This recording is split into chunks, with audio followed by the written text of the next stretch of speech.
Okay. Hopefully I have everything set up. As usual, I'm like trying to think what else do I need? Are we ready to build? I've gone through all the things. I've got it. So yeah, I've got like hopefully everything's there. Alright. Let's see here. So today I'm gonna build this board. This is a CPU card which should be able to act as a standalone computer, very simple standalone computer, but it's also got this VMEbus interface so that it can communicate with other things. Later on, I've got a memory card and a compact flash card that I'll build, and then hopefully in the future I'll like make more cards for VMEbus. This is kind of the culmination of a bunch of other projects that I did where I made,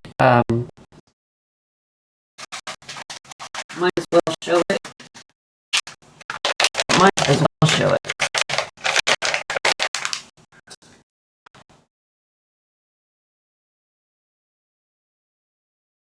Maybe turn that down a bit. Okay. This, as you can see, very similar, but it's that way. But some major changes made. This board I made, was it 2 years ago? It doesn't have VMEbus. It's just an expansion bus here. But it's fairly similar. I did switch out the CPU from the quad flat pack version to the pin grid array version. I have some on-hand pin grid array chips, and I felt it was a safer move given that I'm using a CPLD for the first time on this board. So, in case I need to like do something programming this or doing some weird thing where it might not be all that happy having the CPU in at the same time, I can always just pop it out. And two, if like obviously I can't take these chips out, and there are somewhat of a limited number of them, but they are quite a bit cheaper. It's like $10 for one of these chips, whereas it's more like 30 or something for these ones, and then $10 just for the socket that I need for it. But fairly similar. Two SRAM chips here, a flash chip here,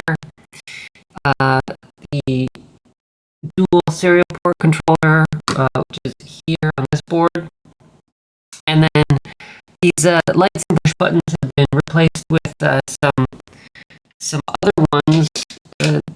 These little switches, which are at a right angle, so that when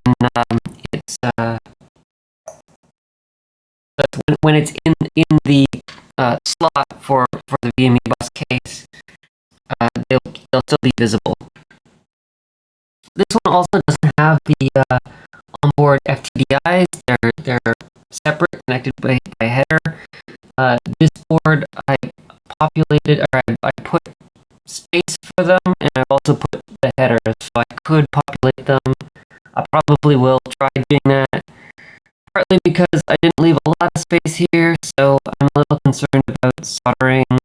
If I put the pin headers in here and then try and later solder this chip, might not work, but we'll see.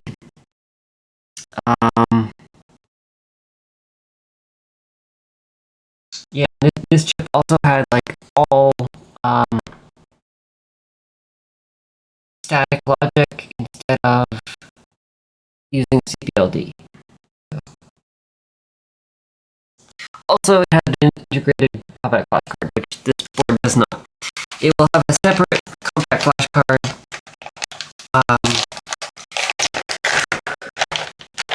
that connects to VMEbus.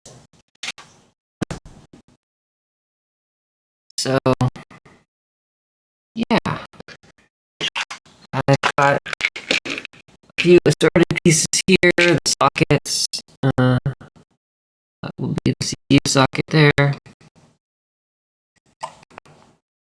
That.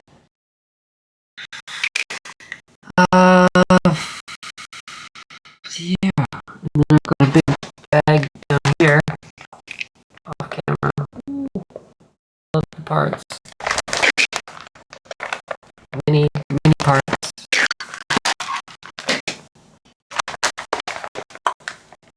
It's a big bag of parts. I went through and sorted out all the things that I need, so I should have an easier time of finding parts. And then on my desk here, I've got my oscilloscope, power supply, soldering iron, with a flat tip to start. We'll do the surface mount stuff first. And some other tools and some flux and stuff.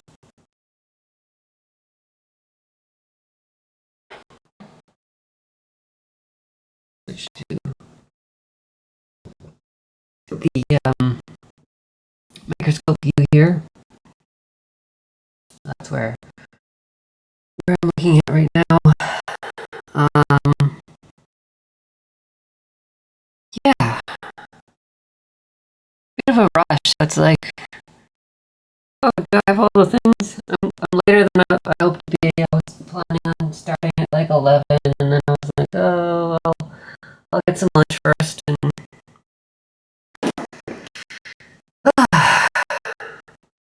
still kind of just like collecting myself, preparing for this major construction effort.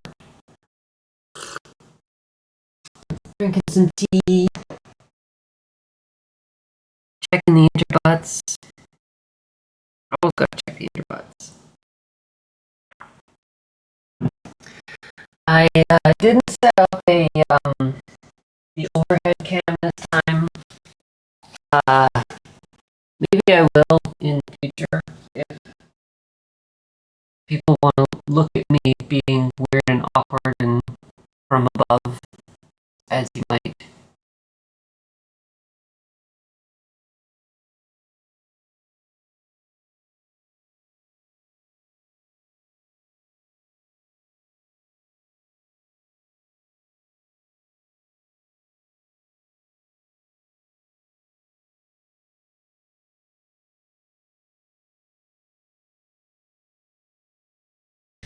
Some music too.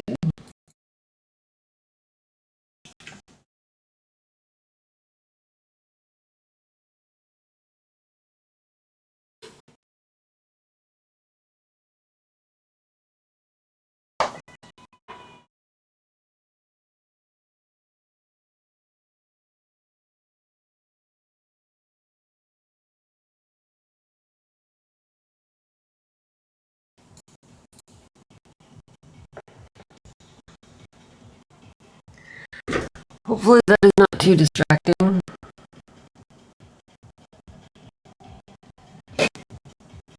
DJ Heartstring.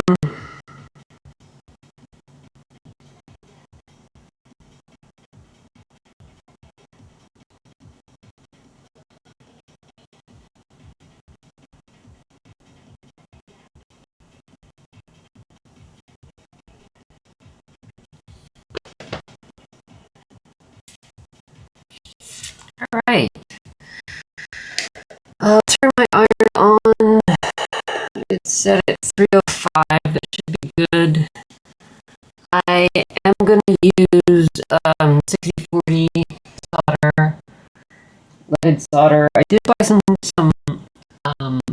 lead-free solder to try at some point, but I printed these boards with Hazel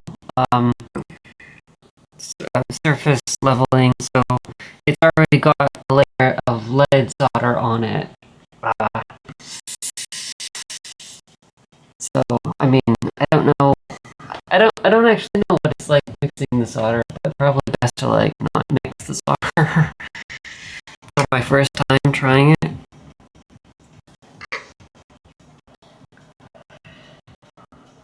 What else?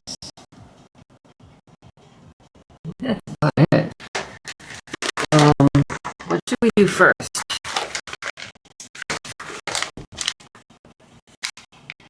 We've got some LEDs at some point. I'll probably put those on soon enough, but not right away. I'll leave the caps and stuff as well. Hopefully the crinkling isn't too bad, too noisy, too unfiltered.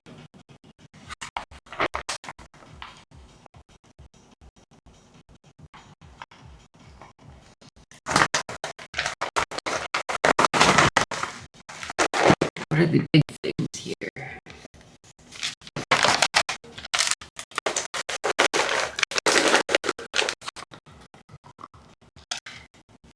These are flash chips. Don't leave them quite yet because it'll be in a socket. These are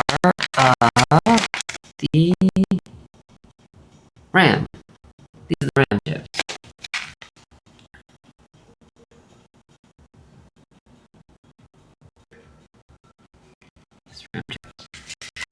I will do those a little later, as will I do the CPLD. So that's the CPLD. Do that a bit later. Those are the bigger ones. I like to start with the logic chips because they're small and also flat.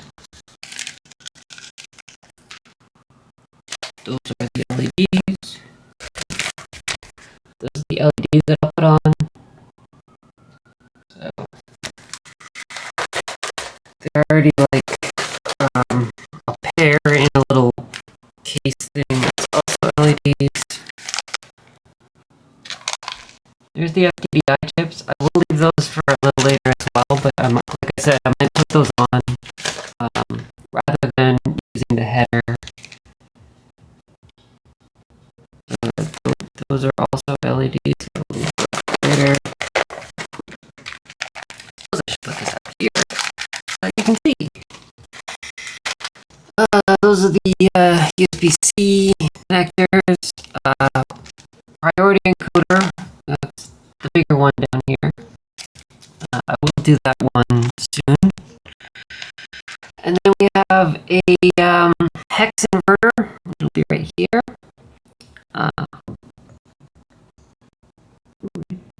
There. That will be for our clock as well as a few other signals.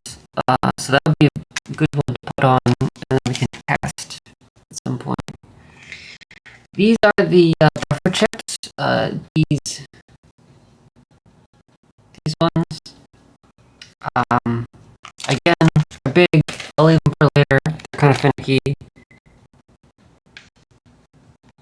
And then this is is just an AND gate, I think, which is not really necessary at this point, but like I said, put them all on. And 05 open collector, that is that guy. So yeah, I want to start with the lowest profile chips first, so that it's easy when I flip the board over. If I need to flip the board over, there aren't like components that are lifting the whole board up that then make other components fall through.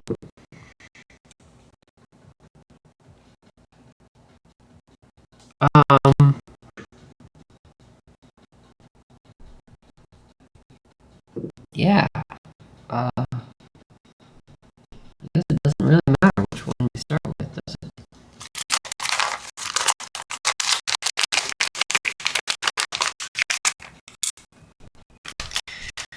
This is the 05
Maybe I should put some water on my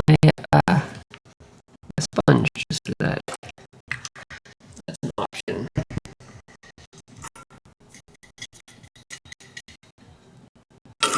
There we go.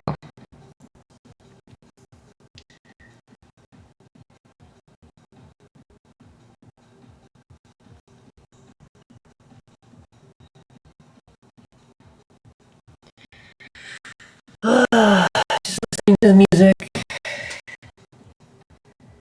relaxing, preparing myself. It seems like I'm missing something, but I mean, whatever. I will just have to stop and figure that out when I get there.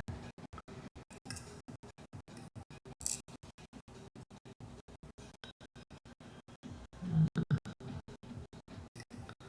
not sure that the light does add quite a bit of glare, so,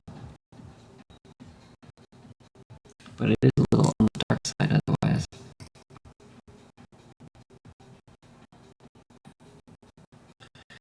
Dot is here, so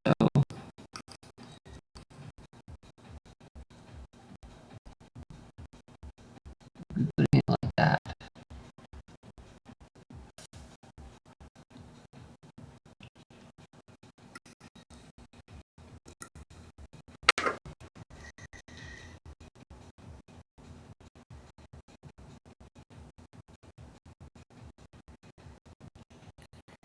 Do I want to use no clean or liquid flux?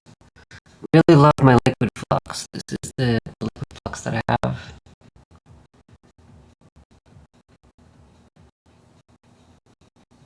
Works really nice. And then I also have some no clean tack flux, which is rather sticky. And last time I used it, I had stickiness all over my hands, and it was not fun. So, but it is better for it's easier to clean underneath, which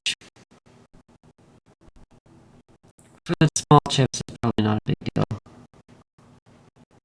Maybe I'll use the tacky stuff for these big chips, but alright.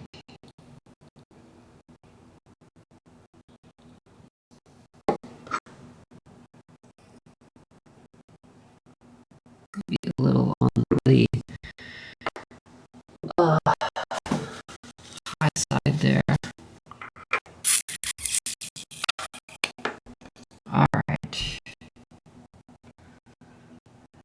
Get a bit of solder on the tip.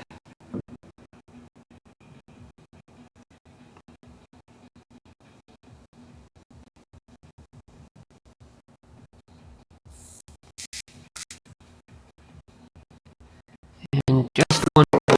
Woo! Everything over one. Got to get my little thing.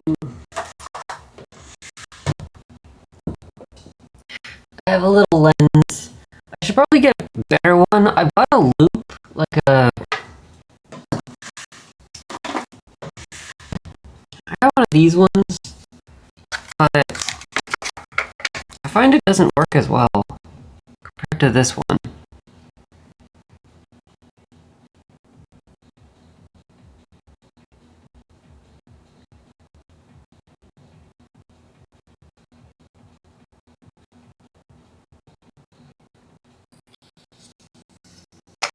Yeah, leave it out, but this one is just...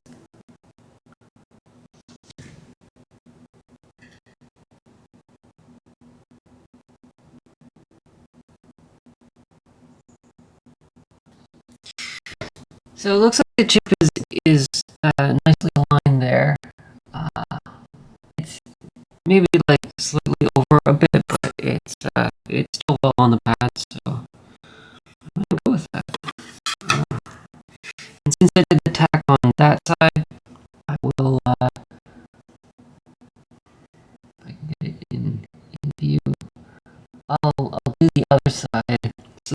don't mess up the tack.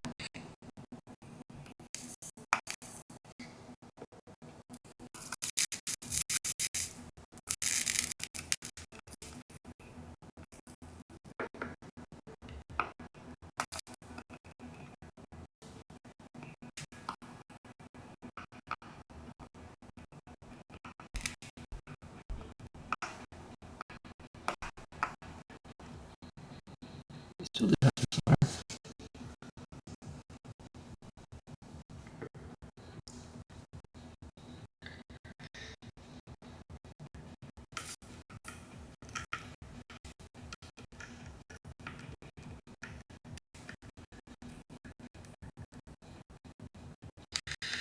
Lately, I've been trying to like avoid bridging rather than like putting gobs of solder on and then taking it off with solder wick, which I have actually had issues with where I took too much solder off and then the solder joints cracked when the board flexed a little bit. So instead I'm like trying to not even have the bridges in the first place, but in doing so that also means that I have been getting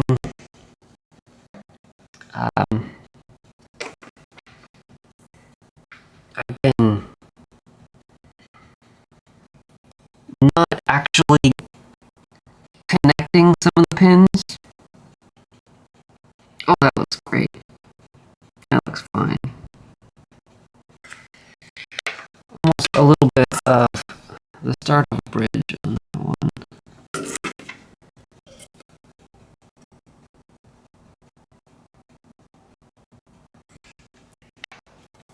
Yeah, we'll go with that. That's nice.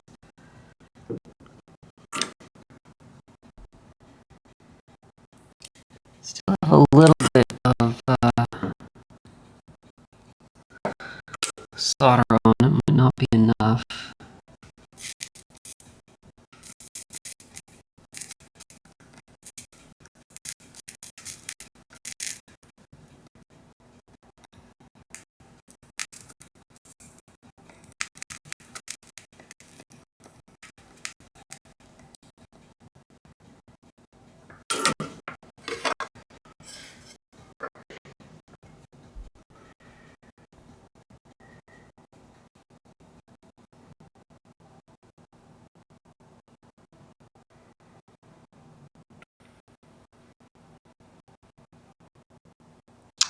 Yeah, I'm missing a pin on that side.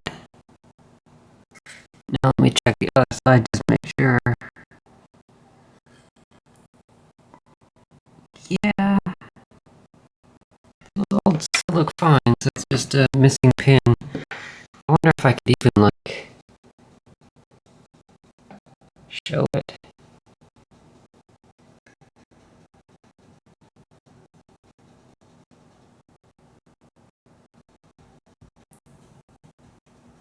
Kind of hard to see, but the third pin from the bottom there, yeah, the camera's having trouble focusing through the...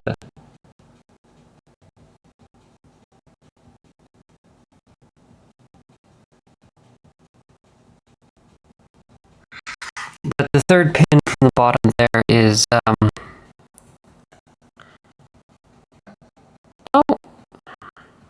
no, it's definitely not connected.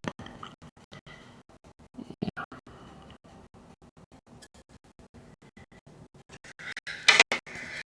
You use the microscope that you actually have. Can you actually see it? You kind of can't, because it's just problematic to actually see.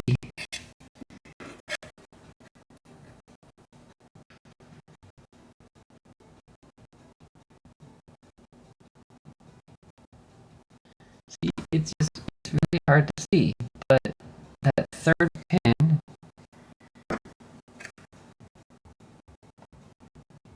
that one right there,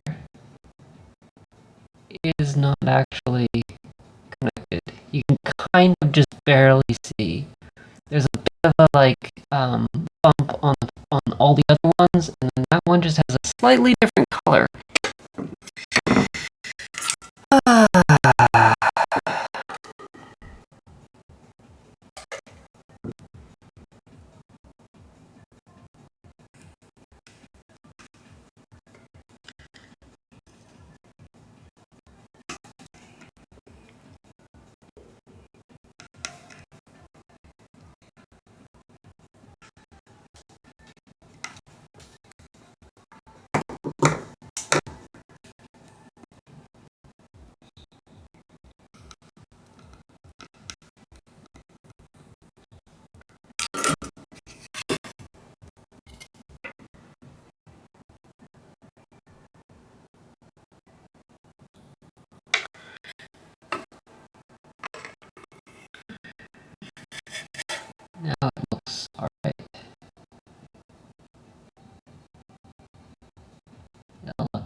would be nice if actually I could focus this thing.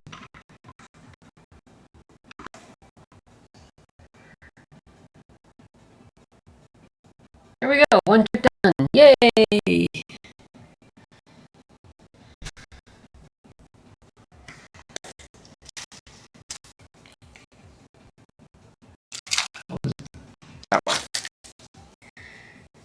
That is done. Put it aside. Do the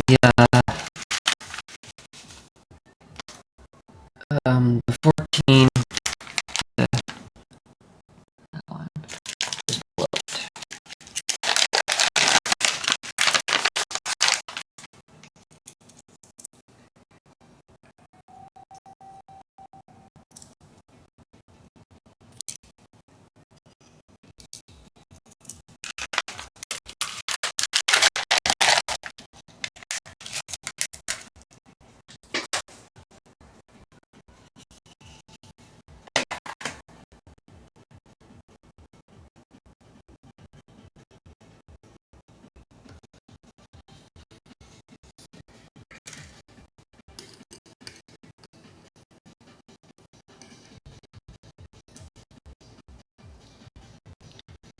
Again, the dot is at the top.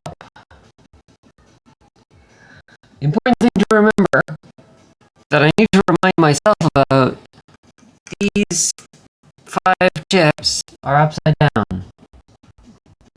Okay? Remember. Wait.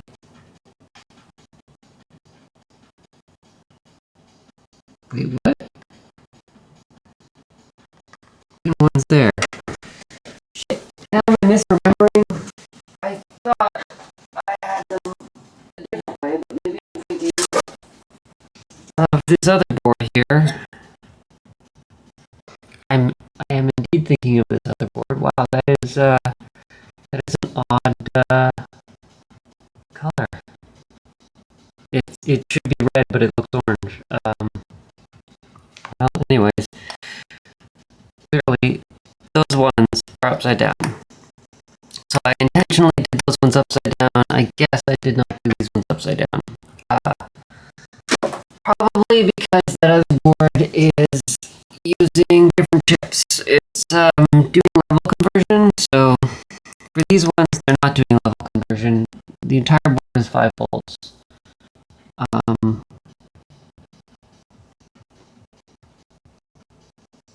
Okay, so everything should be as I expect on this board. Okay, that is good to know. That is good to know.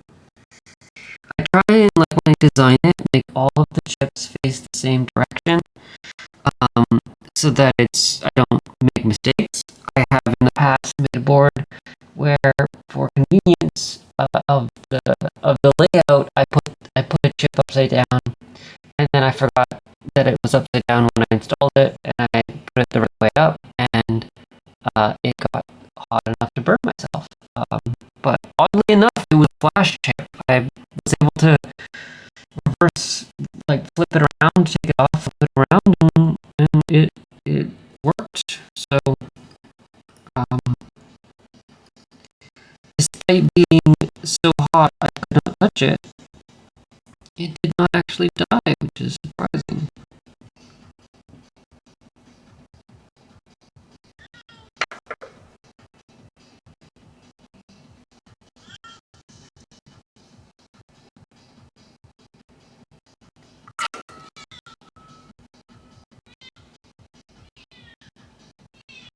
And also my little kitty is wanting to come in. She has some complaints.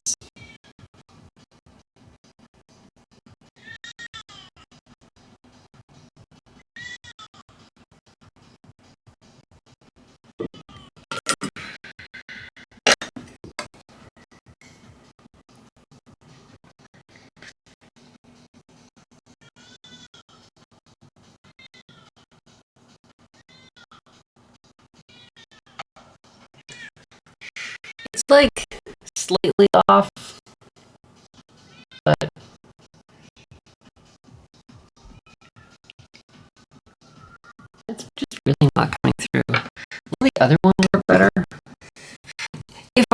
weird stuff instead of like looking straight at it.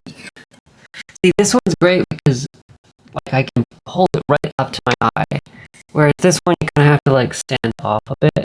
It's got lots of reflections too. That's have the light though. Kind of just too distorted, but anyways, you can kind of see it's about lined up there.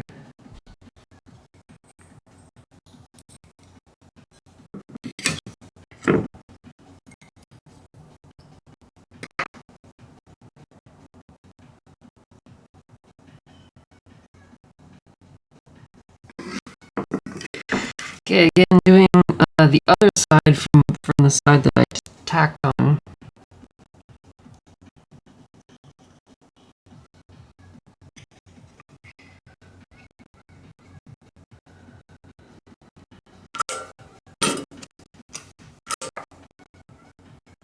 Oh, got quite a bit. And also I need some flux. Damn it. I moved it slightly.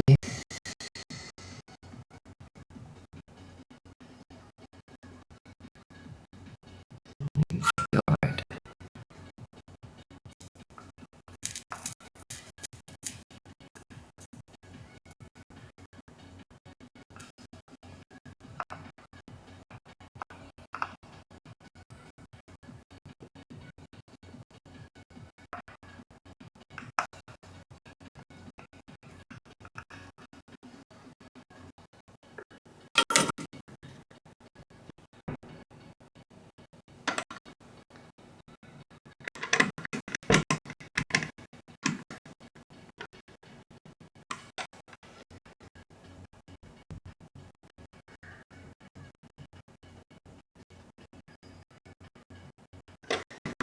Trying to see like at an angle here.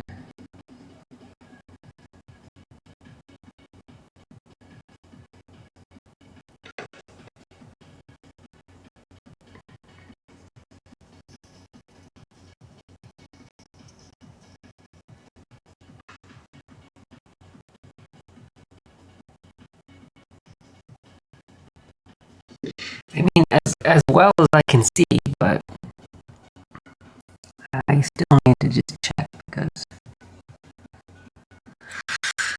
I never trust my soldering. Alright.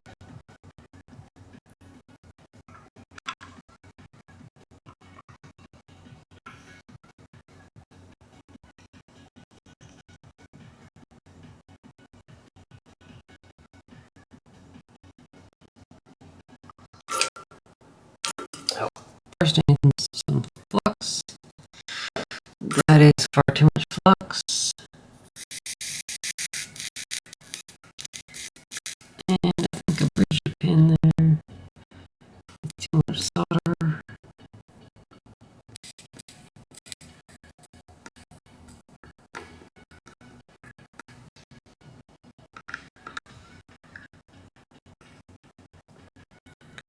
That's the flux gone.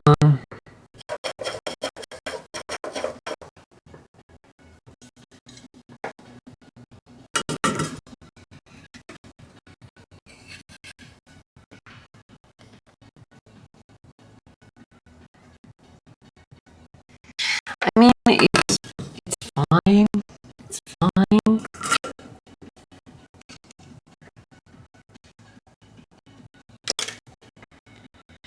I probably shouldn't do this because I'm going to bridge pins pretty soon.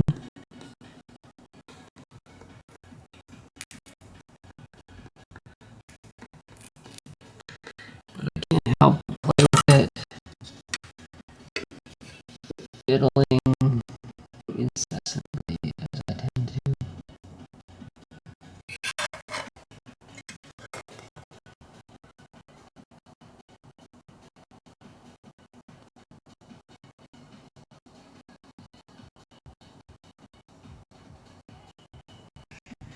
You know, but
to adjust my computer so my screen doesn't keep turning off.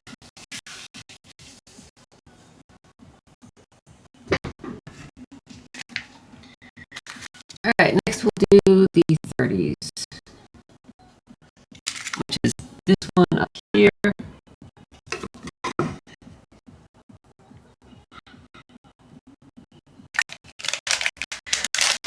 Not critical to the function, it's just there to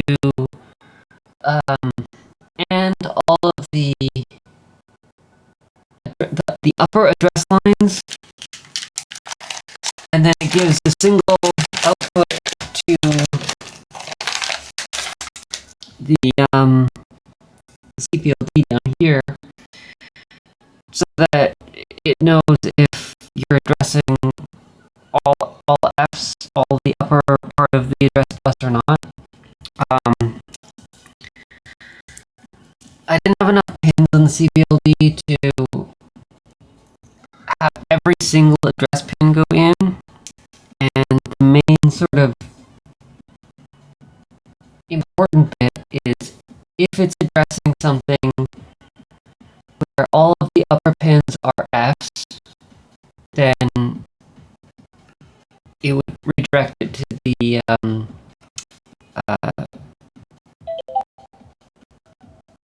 VMEbus. As I'm saying that, literally as I'm saying that, I'm thinking, oh, wait a minute, I had plans to, like, have more memory than the 24-bit address space.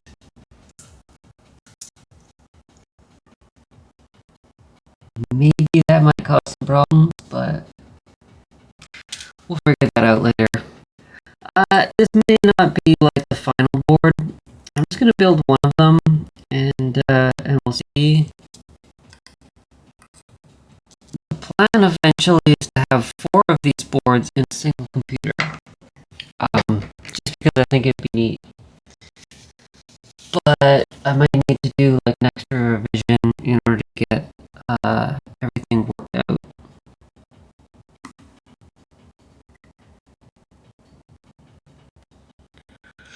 There may be some signals that I don't need, but I put some on, like, there's one that's ECS, which on the 68030 will go low just before it asserts AS, the address robe. So normally AS would start the cycle, but for the VMEbus, technically you're supposed to have everything asserted, the bus is requested, is been granted to this card and all that, before it actually asserts the address strobe on the VMEbus. And looking at this ECS signal, the hope was that it will I can make the CPLD do all of the stuff before address strobe comes on. Save some time, make it a little faster, but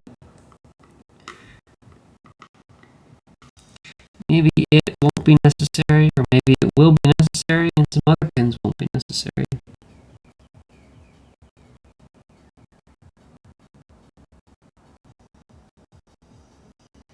I mean, it looks good enough.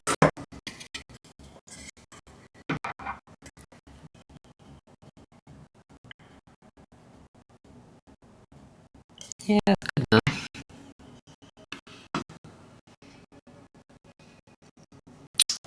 Flux. Flip it around in flux.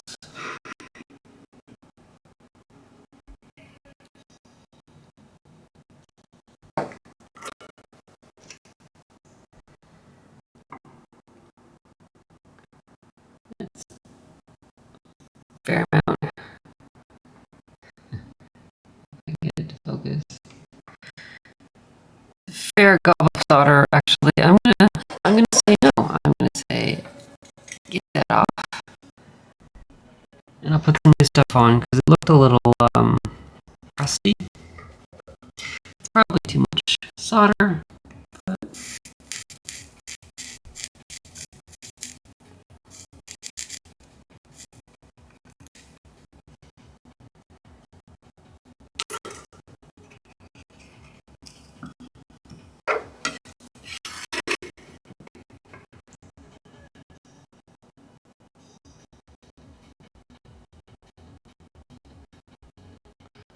There you go. That's not bad. I think I got those all.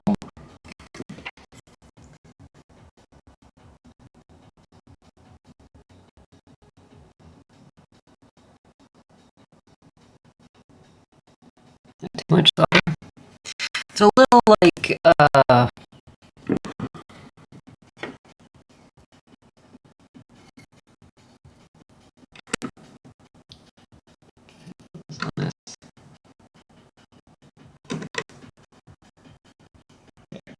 you can see it's like slightly too low. Excuse me, slightly too low, but it's still like within the pad. So it's just me being anal and being like, oh, I need to have it exactly like right dead center in every pad. No, that's why you have a little bit of variance in sizing and stuff. Ooh, that went all the way into the board.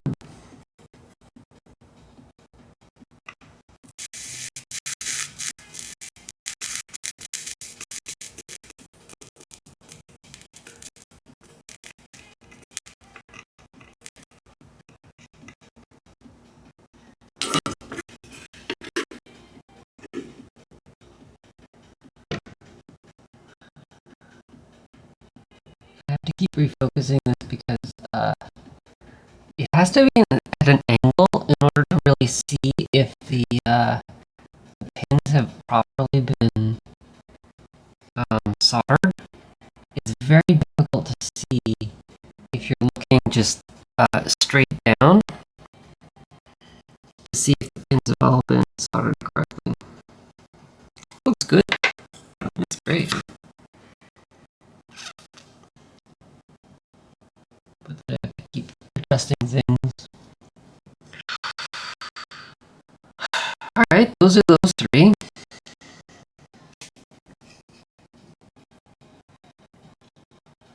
I kind of don't want to populate the clock yet. We'll test it soon enough. But I kind of want to get some of the other CPU or this other service mount stuff on.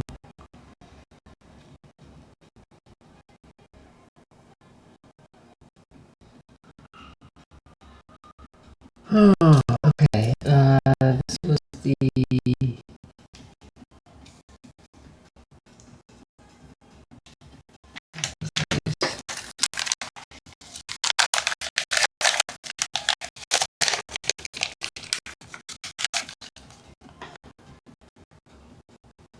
Oh, sorry, my mic's been crazy. Is that a little better?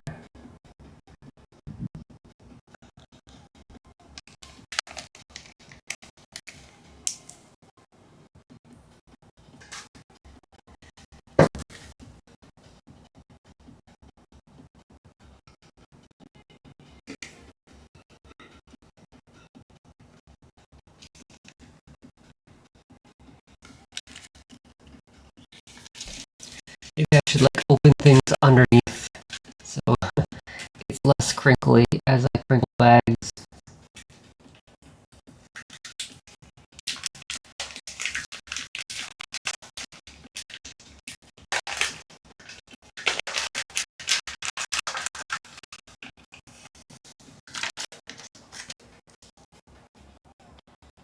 Alright, these are the priority colors down here.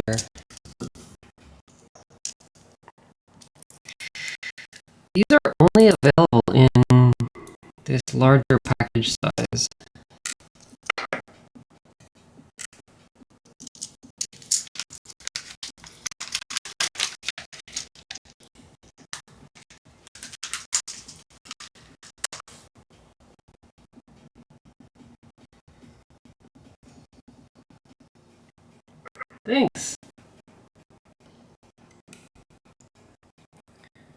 This is supposed to be a 68030 based computer.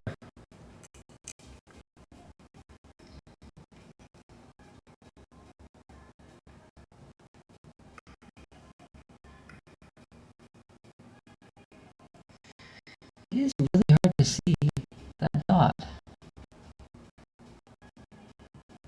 I guess that's the right orientation.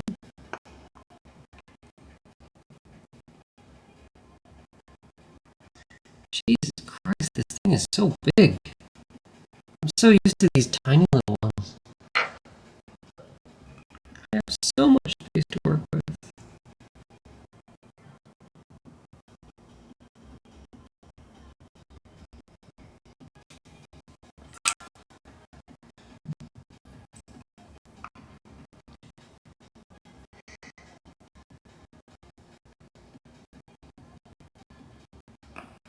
I just want to tack.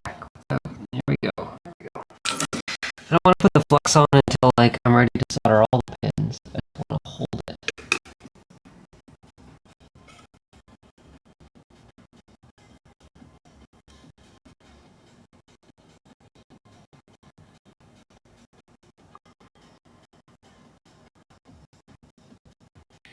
Looks straight enough. Alright, do this side first.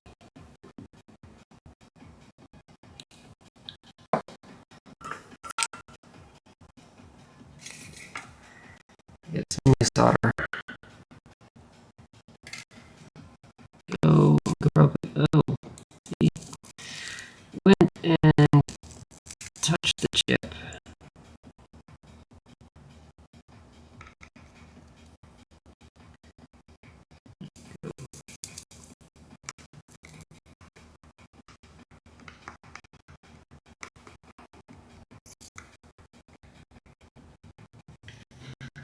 As it's like off camera, there, it's there.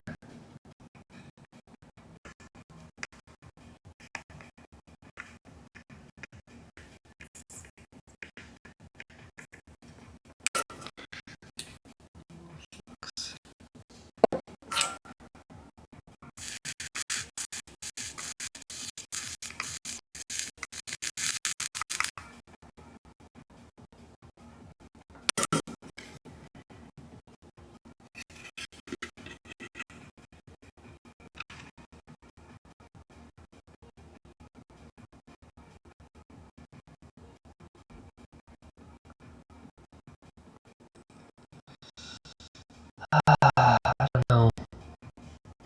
Looks like one of these pins, that one, is just weird. It may just be discolored, probably just discolored, but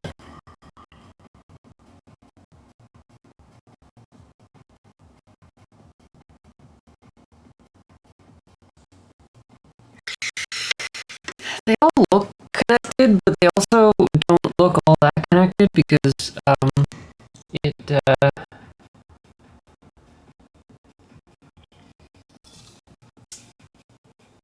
the pins are so big, it just takes so much more solder. These tiny little T-SOP package ones are so small and they take next to no solder. This one seems to take a lot more solder. This is the silk.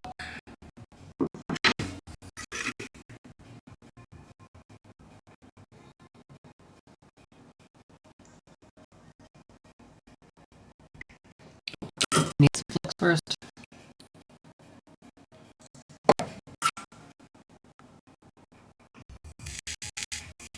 And I have nowhere near enough solder.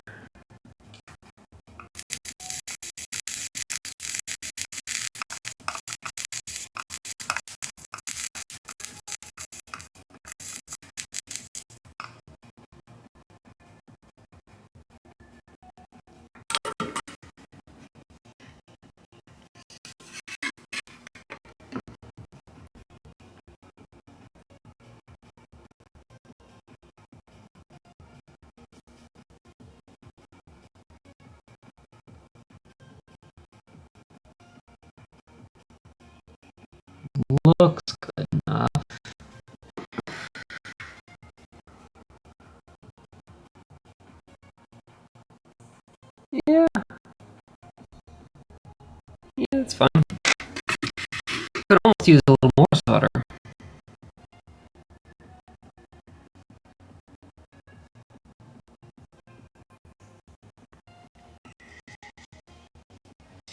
Alright, so that's the main little logic chips here.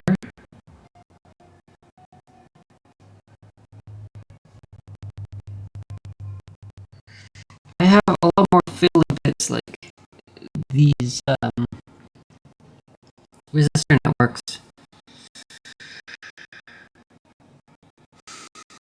Kind of thinking I should do those first. I probably should do the CPLD fairly soon as well. And then maybe I can fuck around with some of the caps and stuff. Let's see what else do we have here.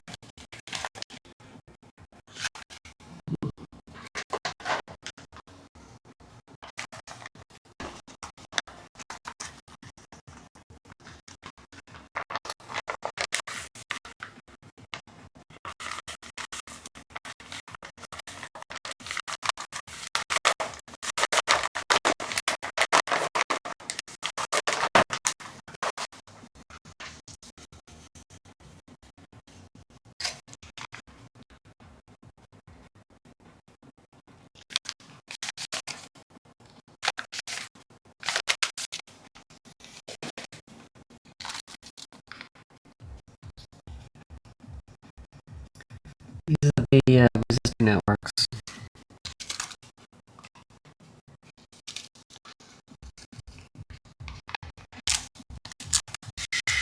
I want to try one at least, or, well, I mean, I only have 4 on the board, so I might as well do all 4, but,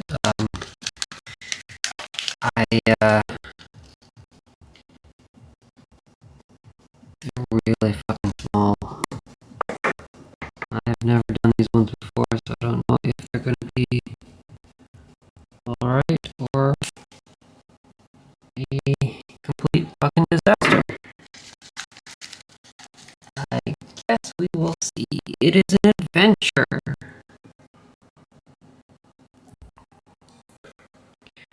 Adventures in soldering.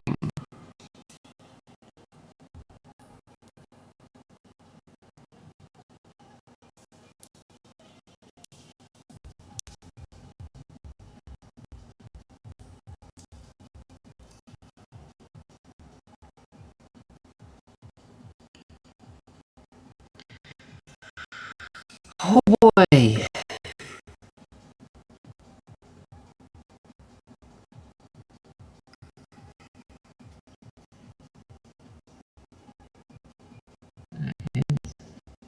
Small. So this shouldn't have an orientation.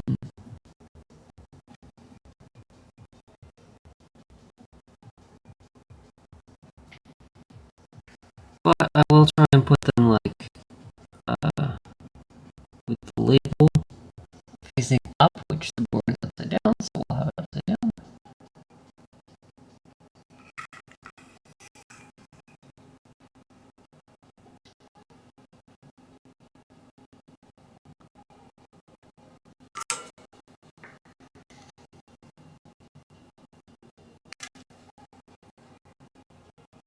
Alright. Is that... oh crap. Oh crap.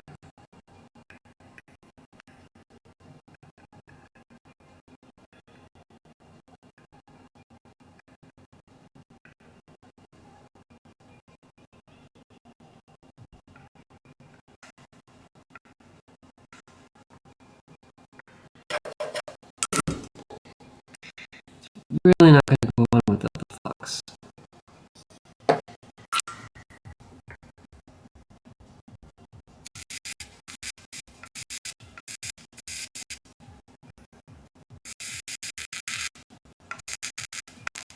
It's not going to go on with the flux either, huh? Come on.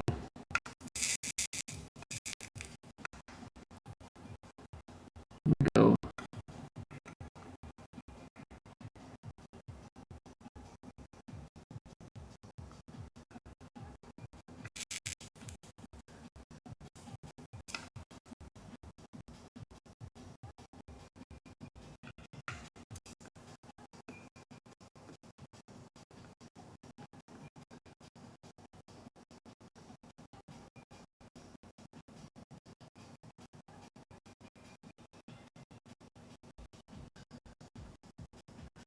This is the point where I try to be too perfect, and in the process, make it so much worse. So much worse.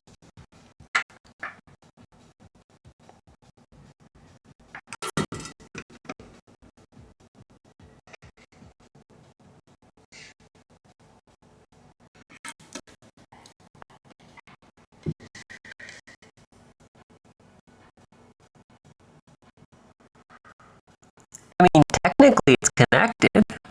That is terrible, though. That is not all that great, but it is aligned. That's the important thing right now. It's aligned.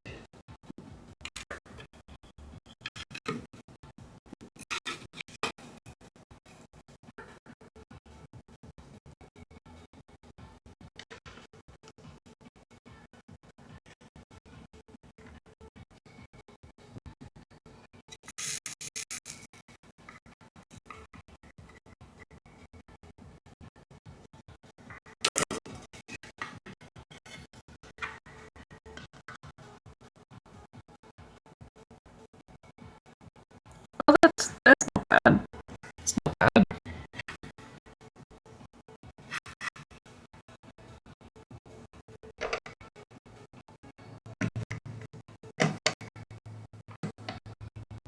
You can see it there. It's nice and even. Whereas on this side,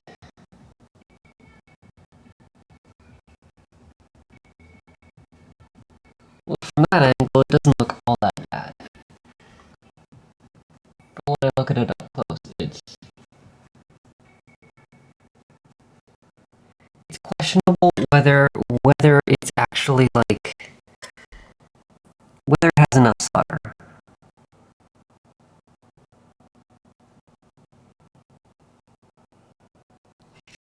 It definitely does not have enough solder. But otherwise it's alright, I think.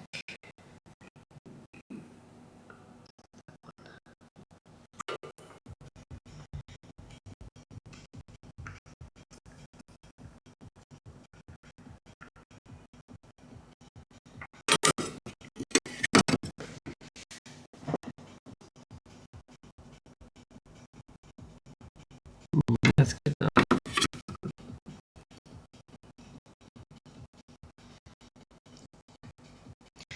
Not terrible.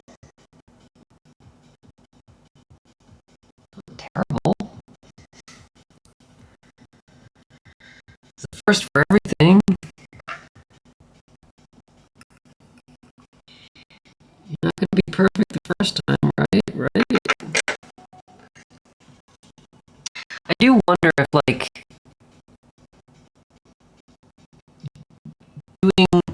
doing the whole solder paste thing and that, and just placing the parts and then making it all do its thing might be easier, but then honestly, I do wonder if, like,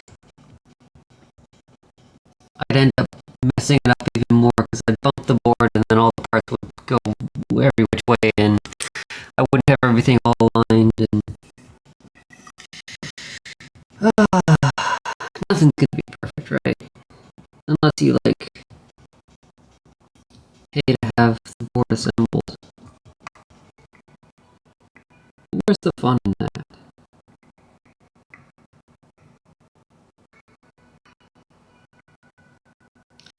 Well, shit.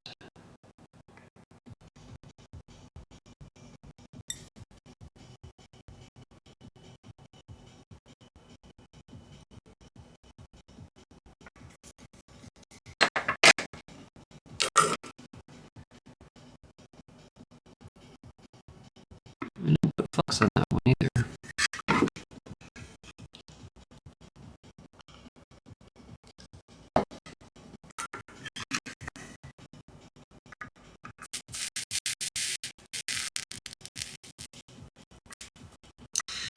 Motherfucker.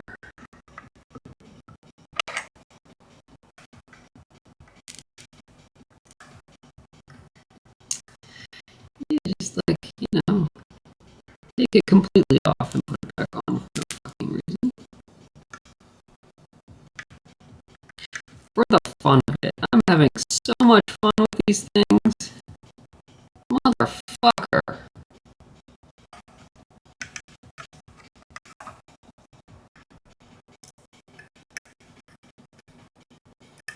I had it! Why did I have to mess it up?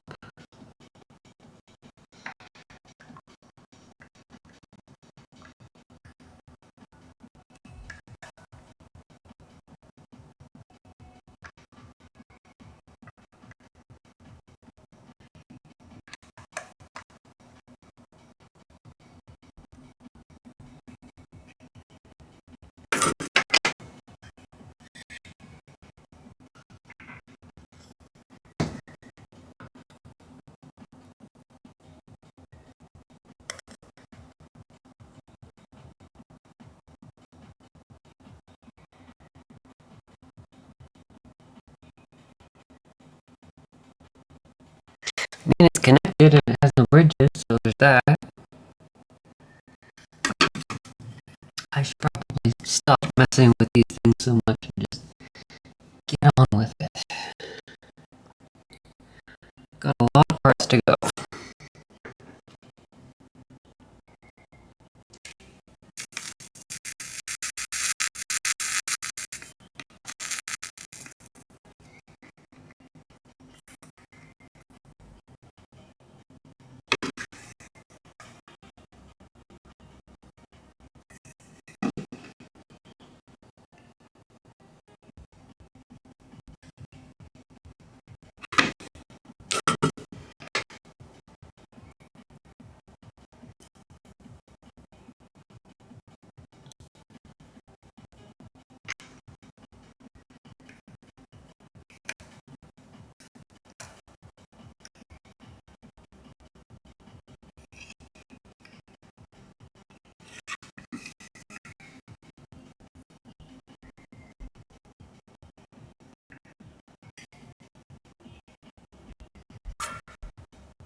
Got enough solder, so that's no problem. It's just a matter of positioning.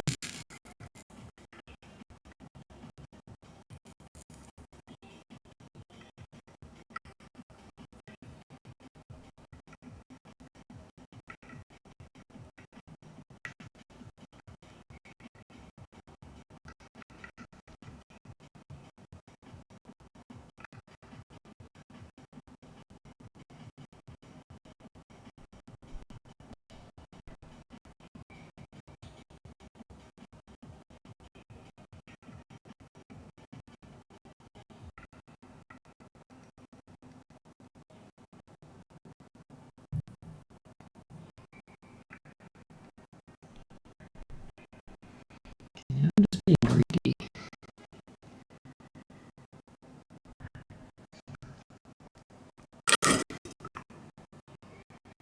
Good enough.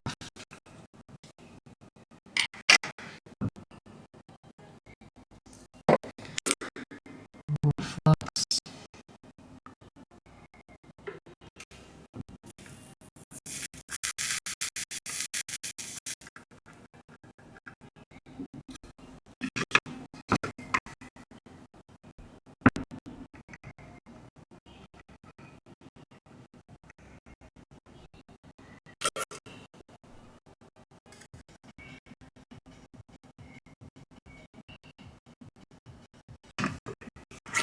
That one actually looks pretty good. I'll just go with these other ones. I'll got some flux there. Make it nice and even. Alright, last one.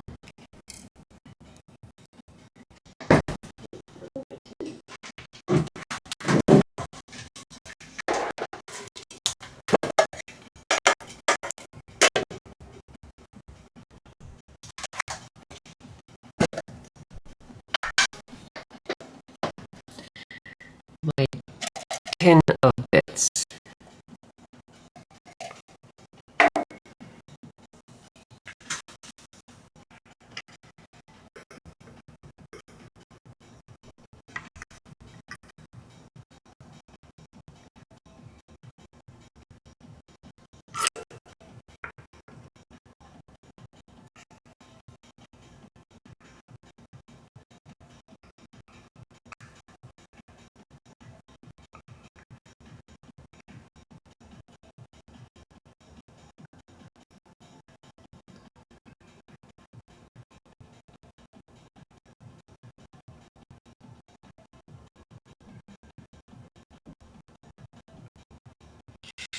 Alright, that is very bridged.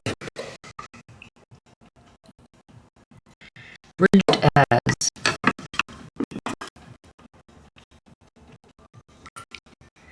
But the flux should sort that out. Also, I do have enough solder. This doesn't really want to come off. Alright. That's better.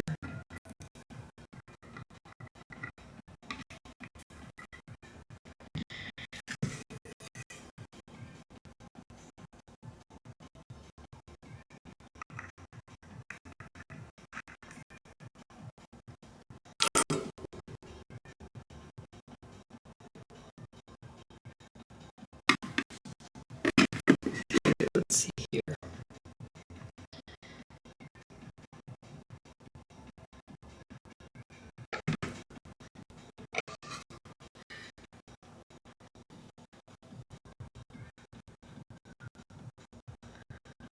Those all look good. No bridges.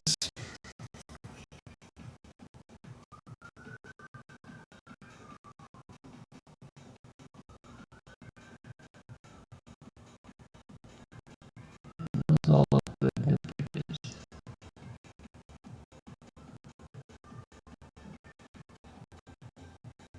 Maybe redo that one. RM2.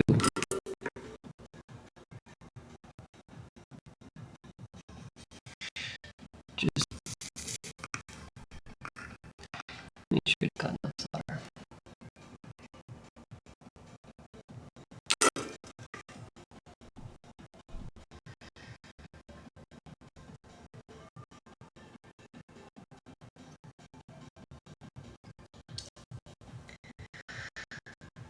I really love this liquid flux, water soluble liquid solder, or solder, water soluble liquid flux.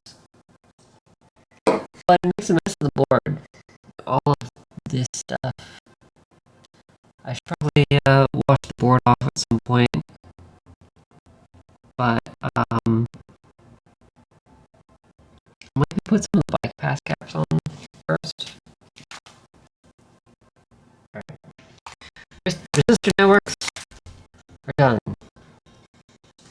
We had 4 of them.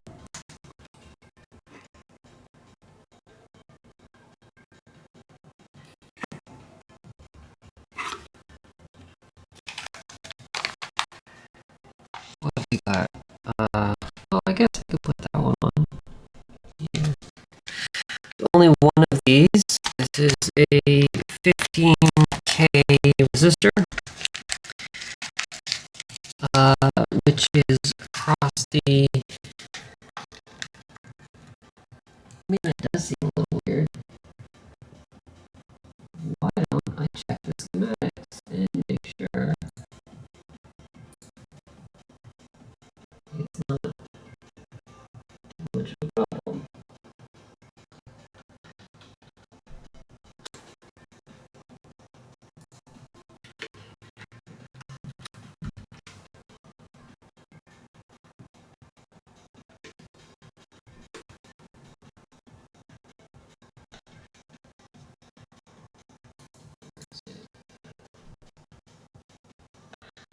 Yeah, it just has a resistor across the crystal. I think normally that would be integrated. I'm just like it's so the clock that I'm using is a typical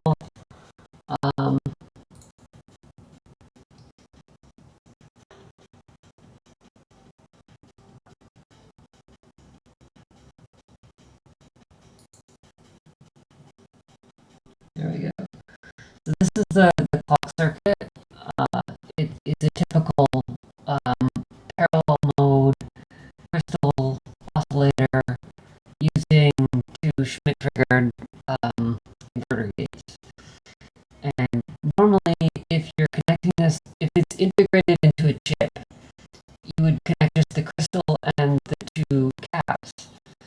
And the resistor and the 2 gates would be internal to the chip.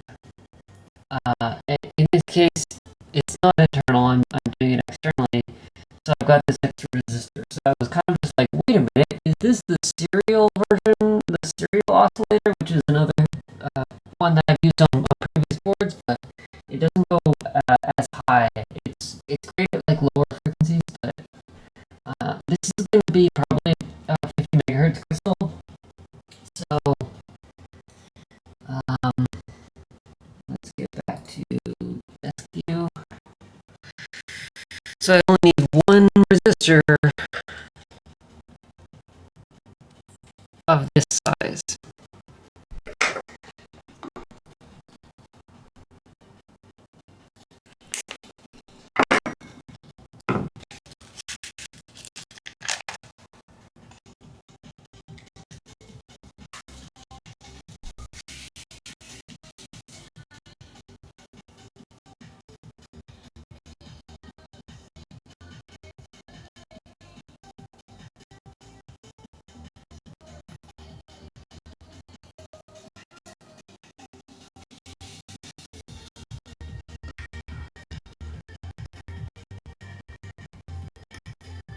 I love this song. The original is great, and this remix is great. Oh my god.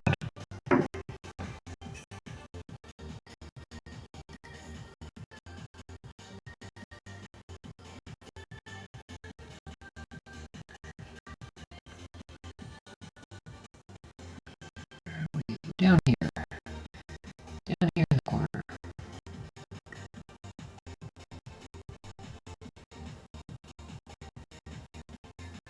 Come on.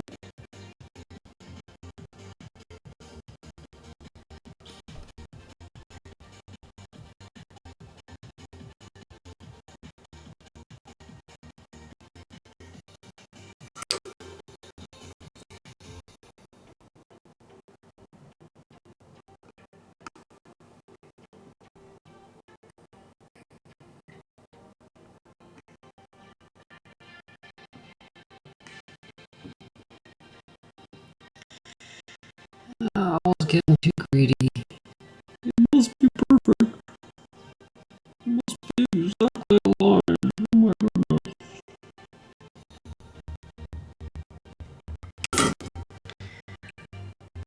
Also, it's just the solder does not flow if you don't have the flux. So you can see there's like a you can't really see that, but it's just uneven. It's just uneven. It's just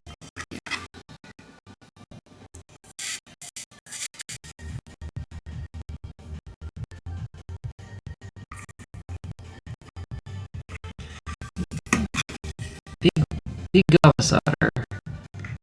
That's gone. Always use lots of flux.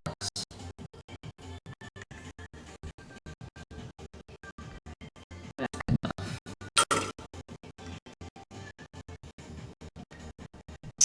Alright, so that was the 15K resistor. What do we have next?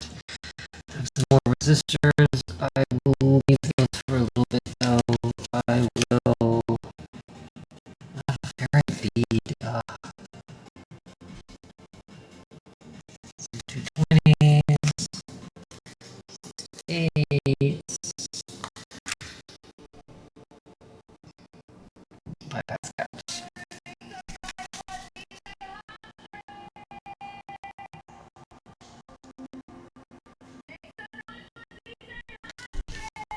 Oh, those are the 603s. These are the 805s. I'm doing most of these are 805s. I like the 805s because they're a lot easier to solder, but I needed some space for these caps here, so I made them 603s. So we'll try soldering those 603s, but I guess we'll start with the 805s.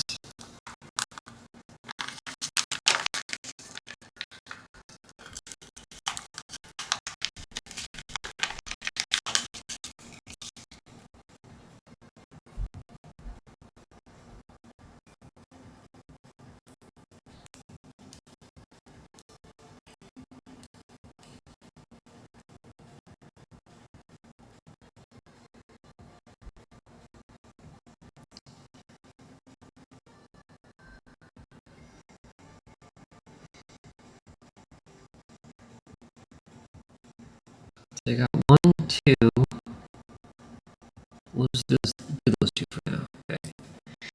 Two. There we go.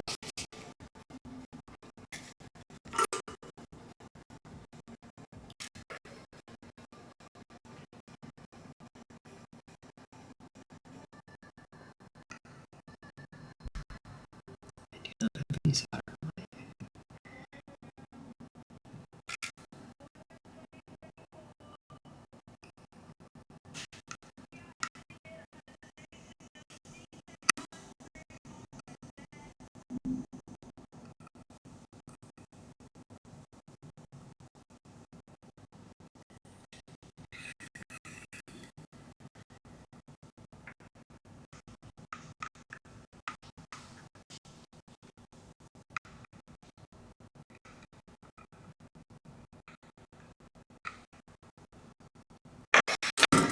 And I need some flux, and also I need the next mix.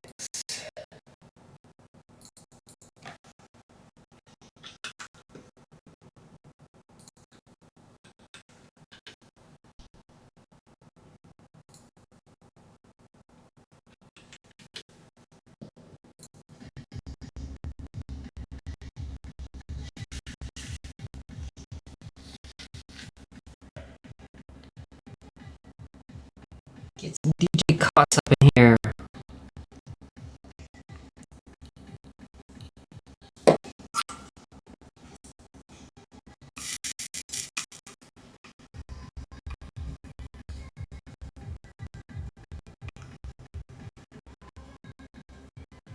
Am I being too picky that it ever so slightly off? I need to not fix it. I need to not fix it. I need to get used to not fixing these things.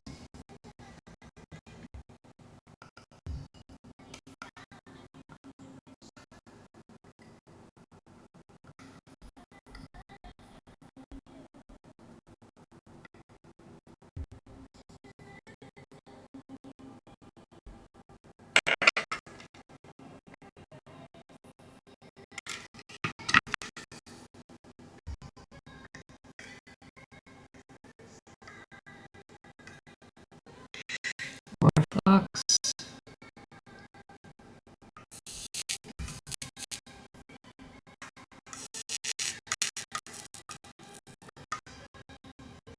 More solder as well. More solder.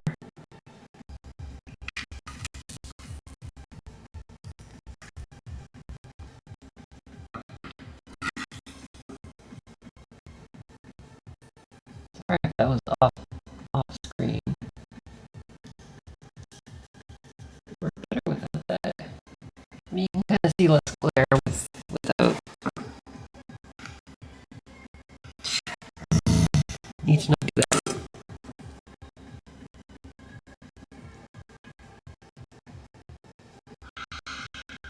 Alright. Okay. I could do these ones next. I mean, I've got lots to do. Should I put these on first or put the caps on first?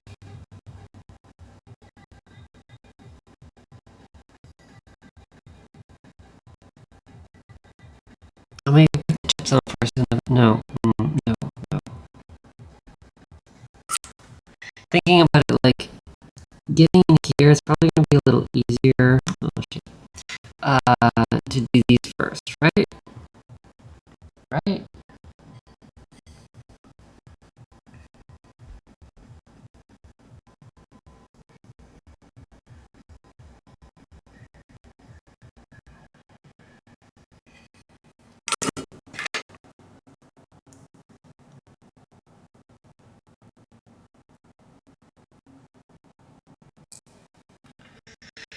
Two more. Gonna do that one.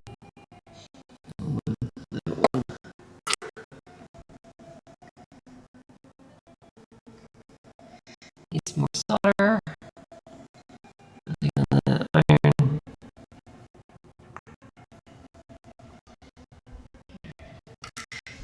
Just a tiny little glob.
Crooked, but not too crooked.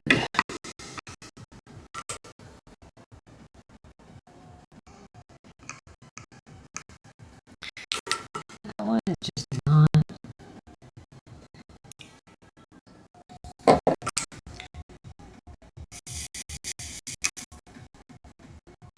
Maybe it's like too much solder, but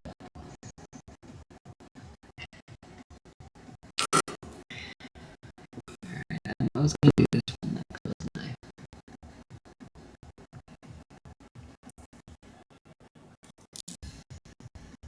Two more out.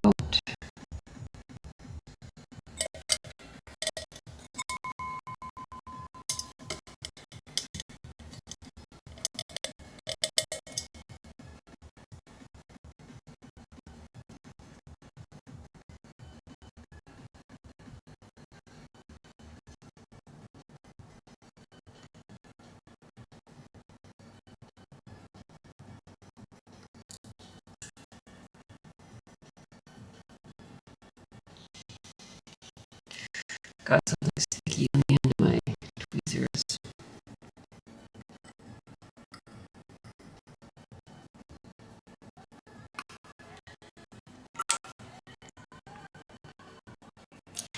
Also, I need a little more solder, but I'm just going to tap that on.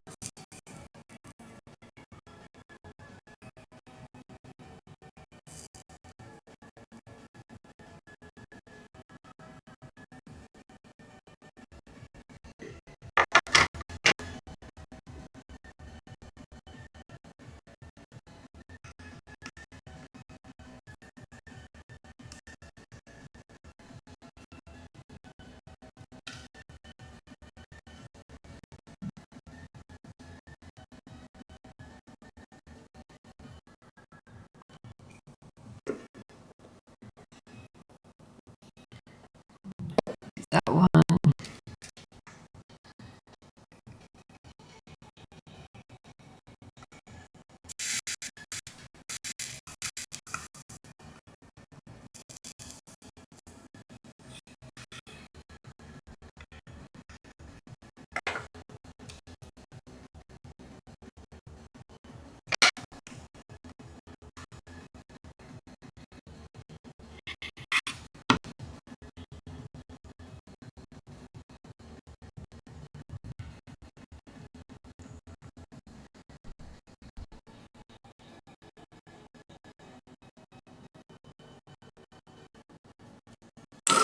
I'll definitely do this one.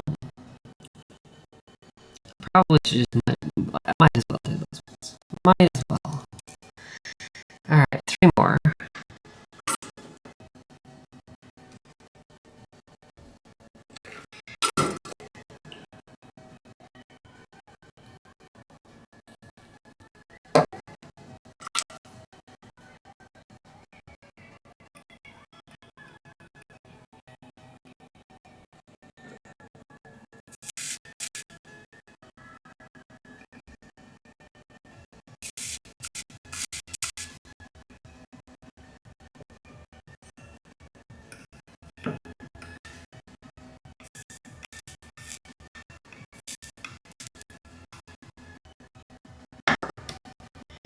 Man, these take a lot of solder by comparison to the T-stops. These ones are the worst. These 48-pin T-stops are... You just have the slightest bit of solder, or you'll end up with ridges all over the place.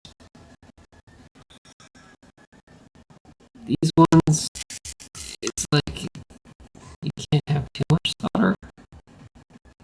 Probably could have too much solder, but they sure take a lot.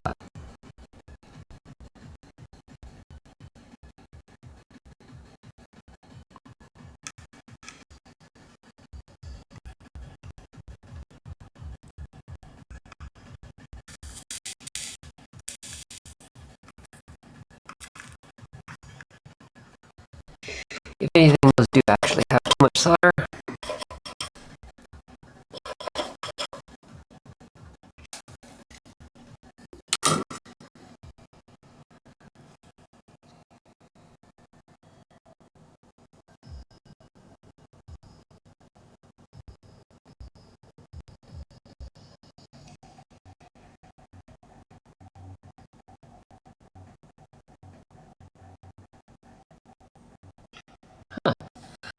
I just noticed that these resistors, I didn't put the values on the board. Usually I put the silk screen of the size to help me with assembling. But I have not put the size for these. They're probably just 10Ks, because they're probably just pull-ups, but what are they supposed to be?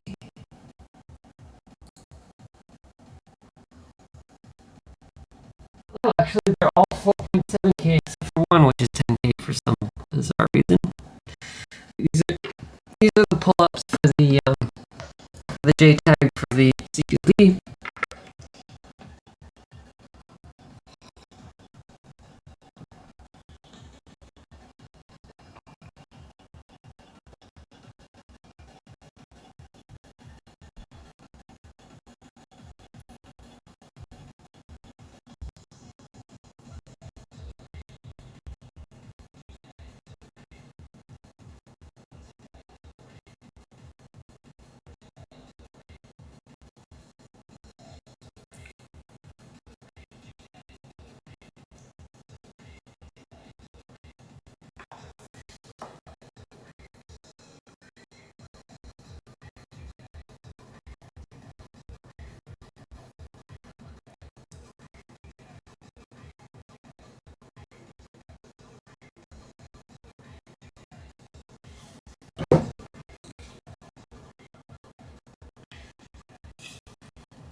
I think I will put those two in first. So we've got two there, and then we've got one here. So we'll do those three. We have one over here and two over here. And that might actually be all of them for the 805 bypass caps. Let's do three more for now.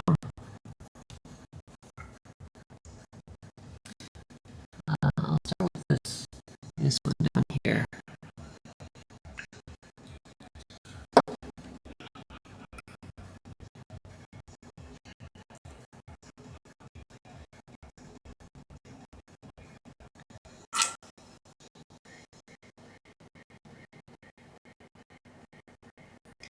Now I'm like, oh, I forgot solder. But I've already got my hands full.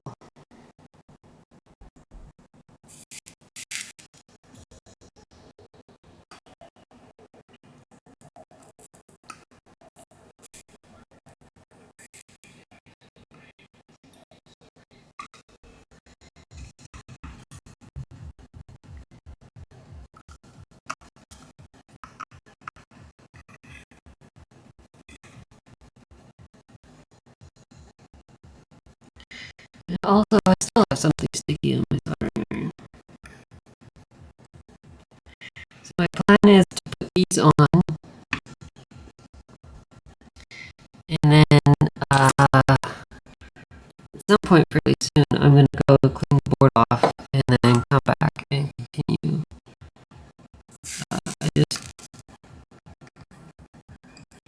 I just got a lot of sticky stuff. You see?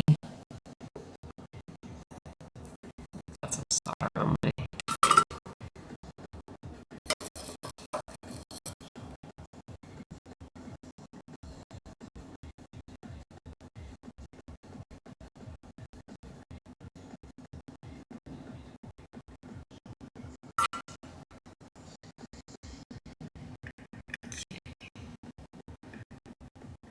Getting close to the bypass caps, though, at least.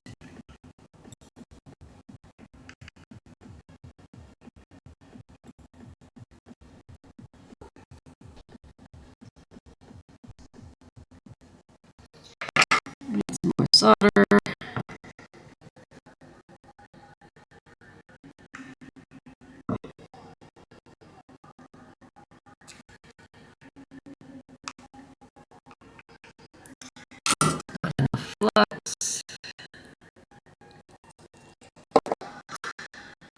I can see that like I'm getting the solder isn't balling up nicely. It's kind of coming off weird. And also I've got too much solder on there.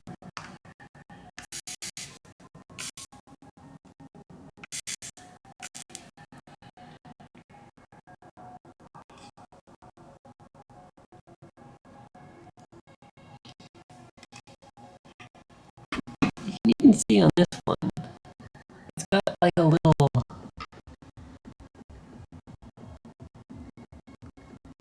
here, as if the solder is not. See, when I take it off, I'm getting a bit of a like spike of solder. I don't know if you can see that on the end of the tip. It's kind of spiking off instead of balling up. And that is not having enough flux.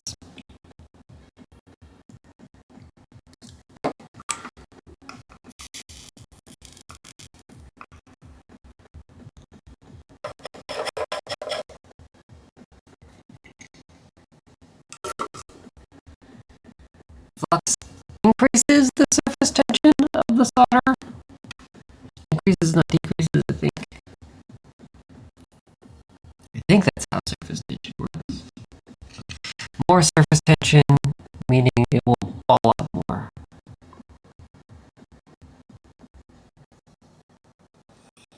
Okay, let's do these other ones. I've got 2, 3. Okay. 3 more. 1, 2, 3. Those ones. Chop this off for now.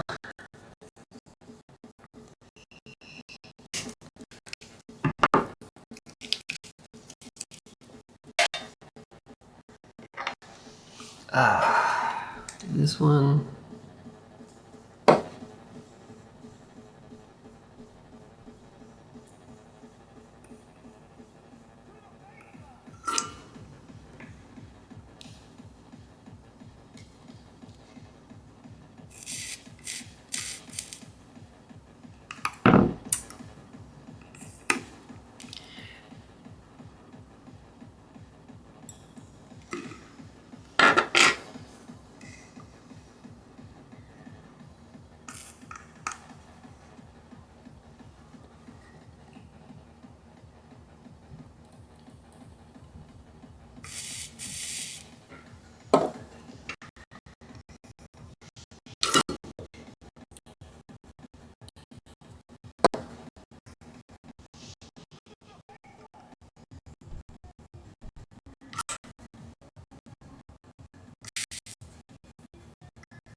I would prefer if you didn't do that.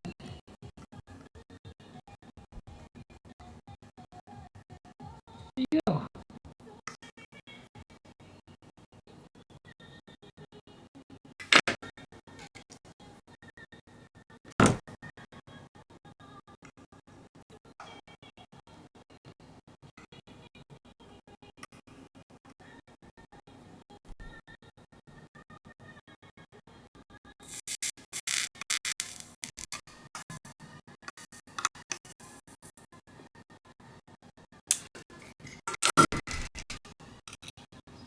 As always, not enough solder.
one's on the bottom, these resistors. I'm going to leave the bypass caps, the 603 bypass caps for later.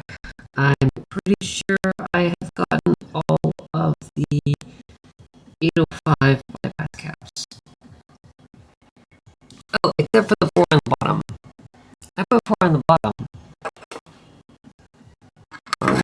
On the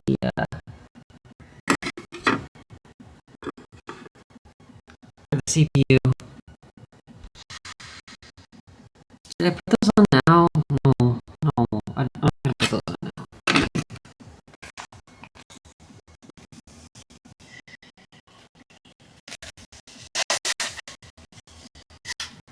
I'm concerned about like the board not sitting right, so I don't want to put those on until later. I mean, I should have them, but at the same time, I could even run it without, because the other board that I made, I actually completely forgot to put 5 caps on for the CPU itself. Okay, we've got one of these guys, so we'll get that out of the way.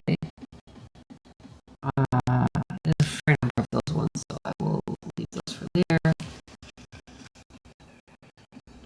What else do we have? I don't want to do 3 holes yet. But I believe I totally forgot that I have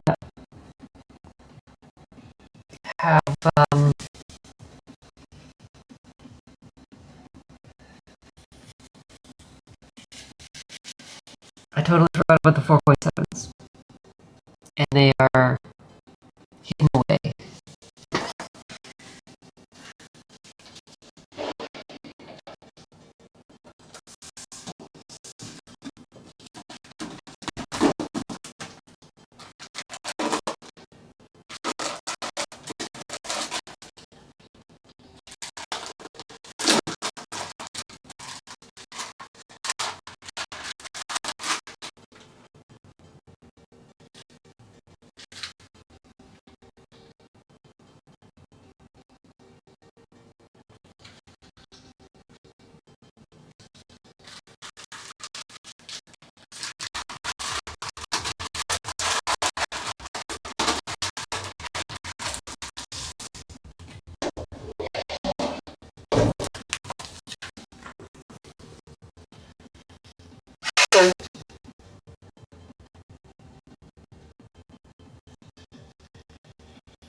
Sevens acquired.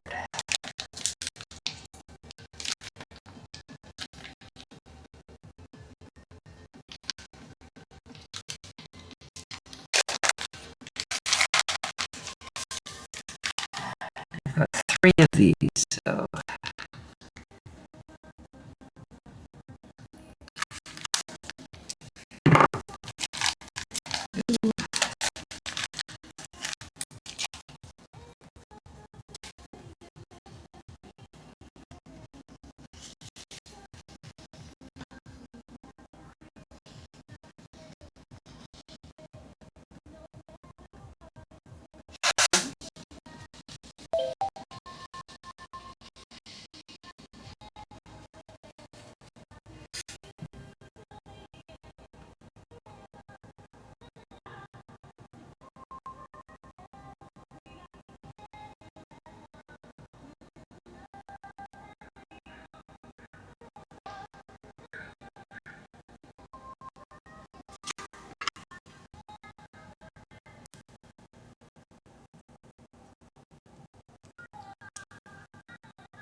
R9 is our 9. The one in the middle. Why did I do that? Well, I know I did that.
Three of these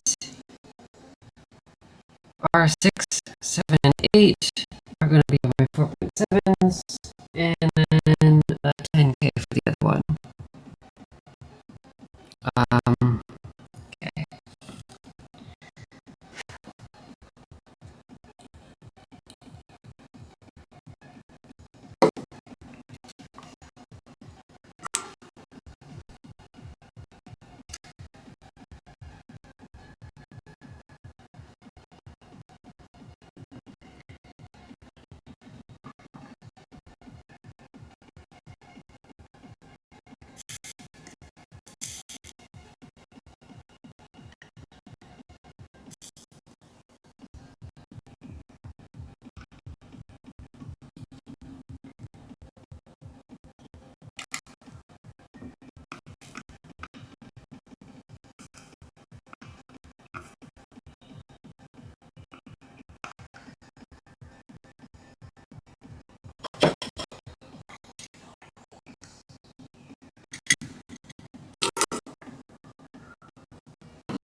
Doing this where I don't have the solder ready.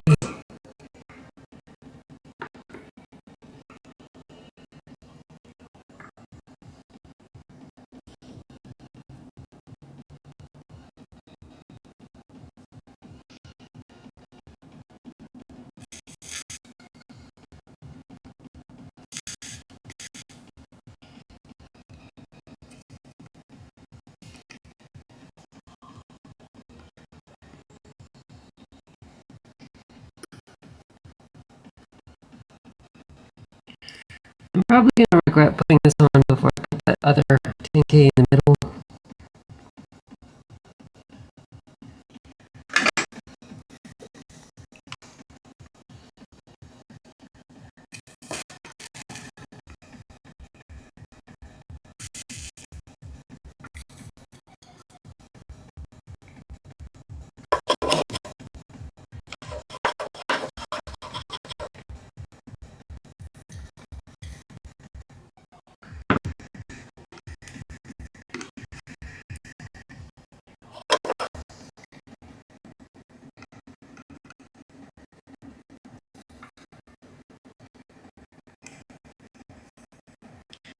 Get rid of this excess off, because this is a lot.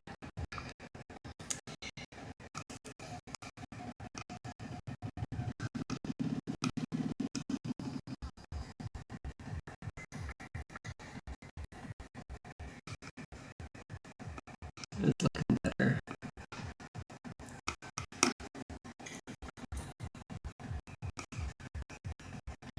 And then totally get solder all over the other pads before I put the footage on. Because you know, that's a thing. Those are the 603s, maybe 10K.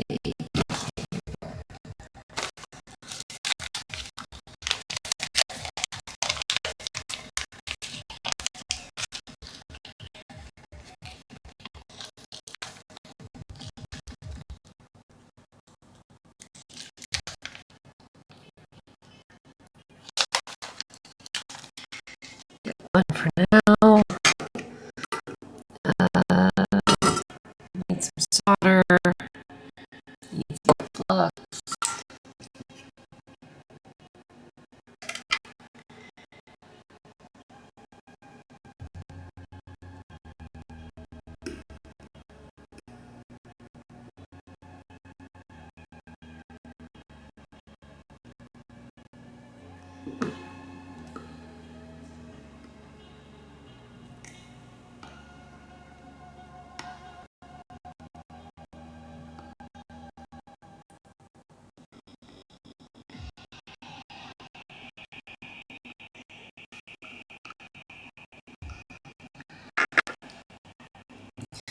Not enough flux.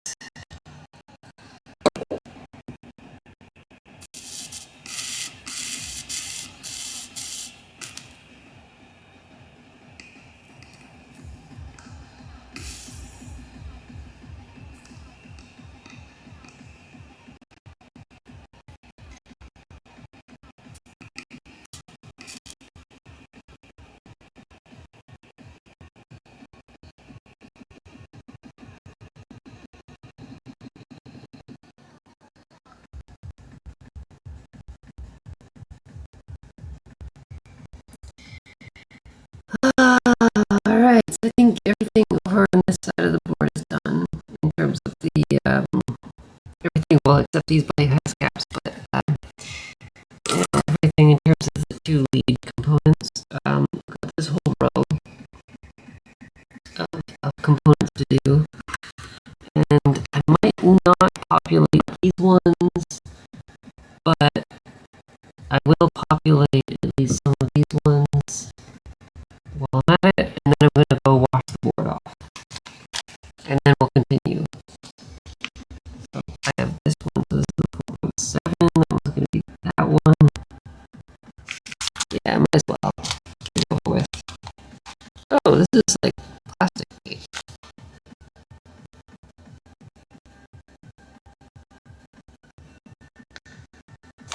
Maybe I did the, yeah.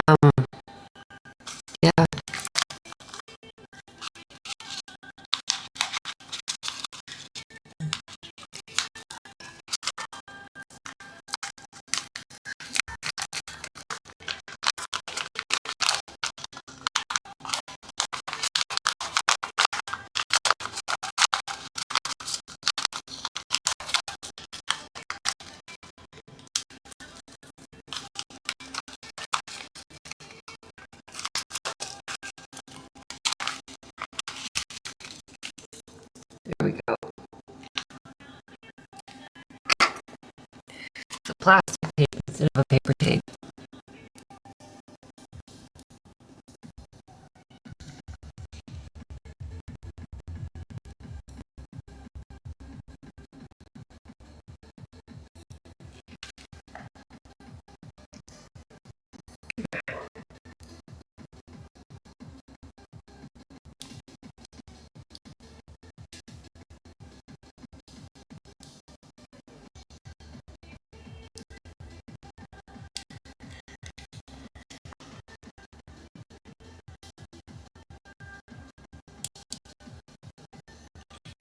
There we go.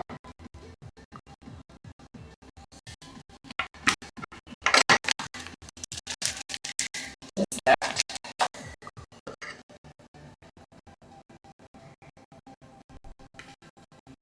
It's quite a bit taller than the other ones.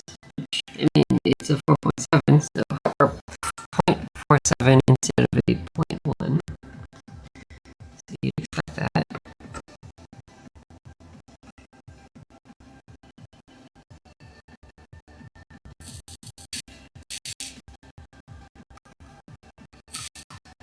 Motherfucker.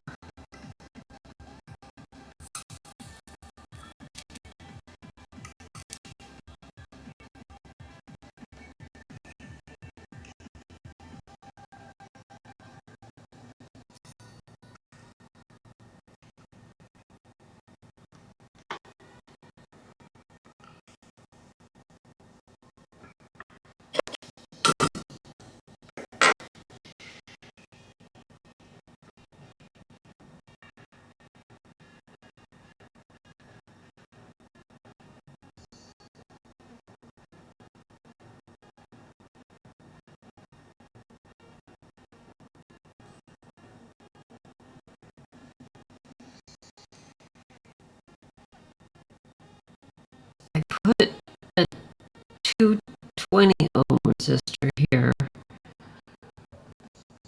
for the status LED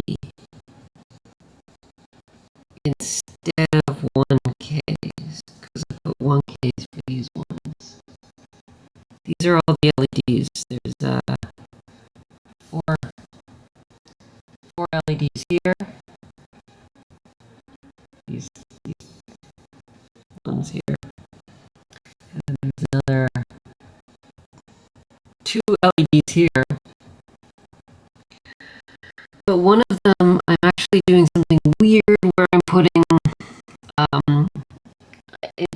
it's a voltage divider, because one of them needs to be pulled high, but I'm also using it as a run indicator. It's the halt light. The halt signal will be high when it's not halted, and then if the CPU halts, it will pull it low.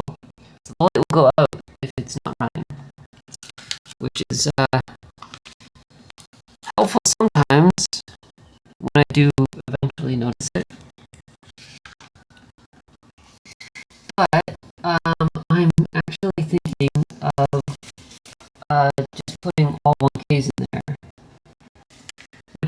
even kind of begs the question. I put 220s here for the activity LEDs for the FTDIs, and I could also use 1Ks there instead of using the 220s.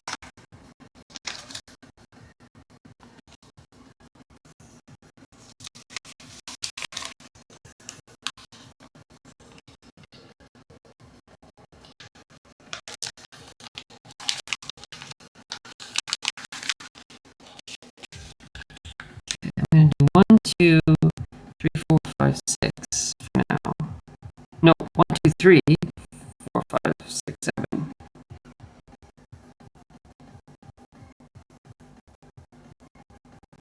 I'll leave these other ones for now. So 1, 2, 3, 4, 5, 6, 7. Okay.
Those are fiddly.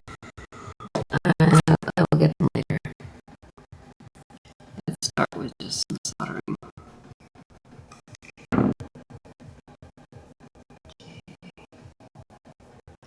Yeah, the board's getting really gross. I'm going to need to wash it off pretty soon.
steal some of the excess solder from the other chips. It's not working all that good. Also need more flux.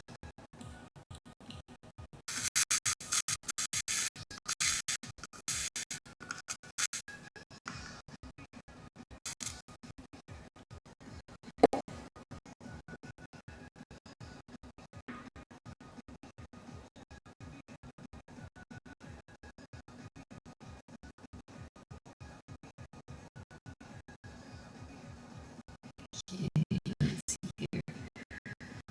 1Ks, I'll keep these around because I put some more on. We're going to have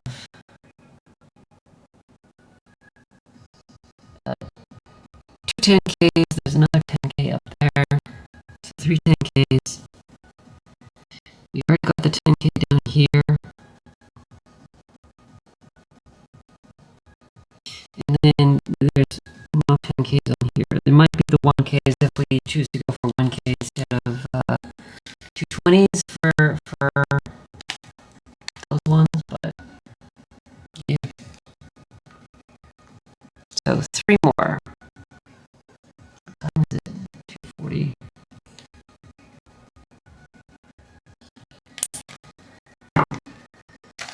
Alright, so that's the 10Ks will be done when I finish soldering these three.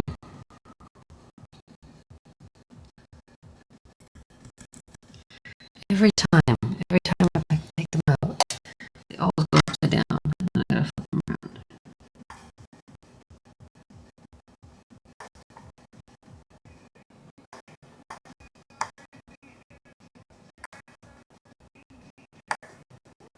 There we go. Put some flux.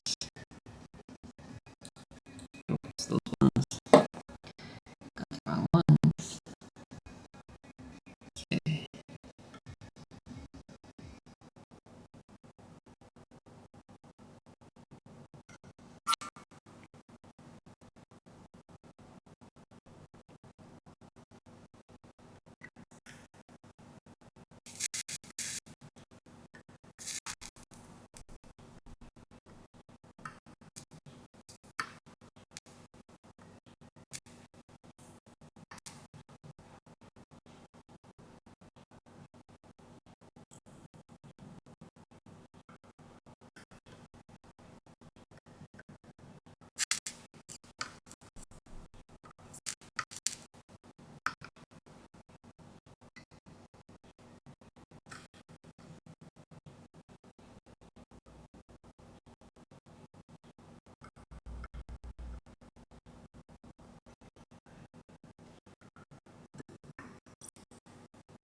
You can't even see that.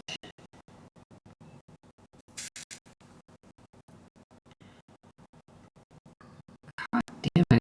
Fuck off. Jesus Christ. There we go. Alright. Flip it around and we'll do the other side.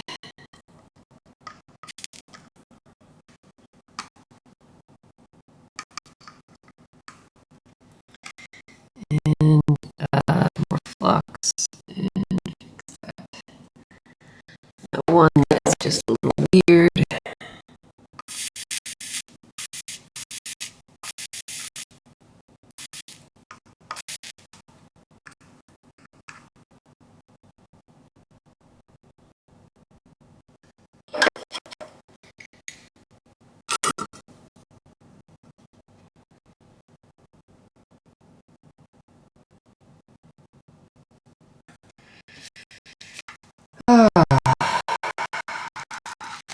We have a ferrite bead, and I should put this on first. Trying to get like a decent number of parts on before I go and wash the board.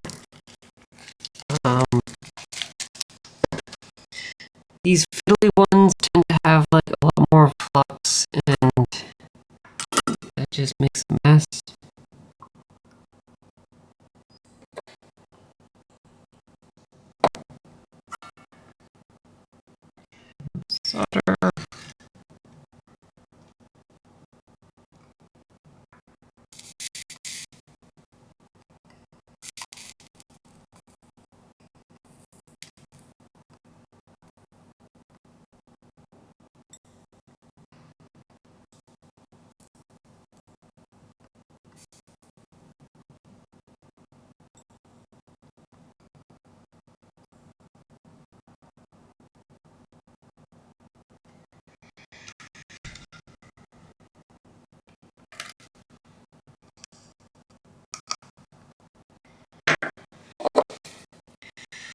more flux.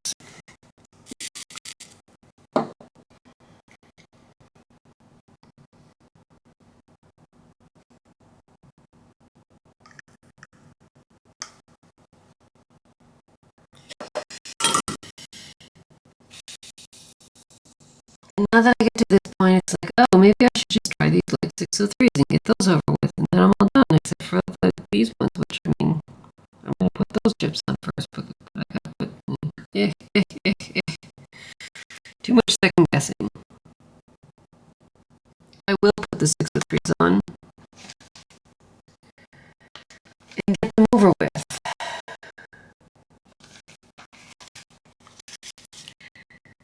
That is these ones. And I have 5. I haven't even opened this. 18. Why do I have 18? This must have been a case of like I had a bit of extra stuff and they gave me like 2 packs. Why the hell would I buy 18?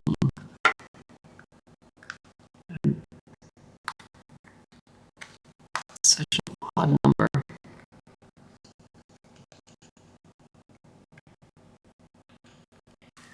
Also, the mix is over, so I need to queue up a good mix next. Good chance to switch over to other things when I get this all done. Okay, 1, 2, 3, 4.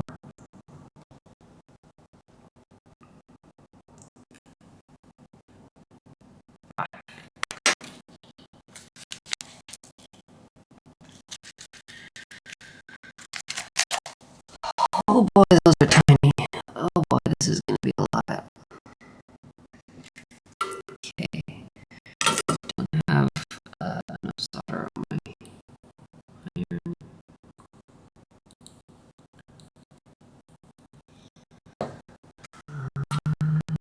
This prepped.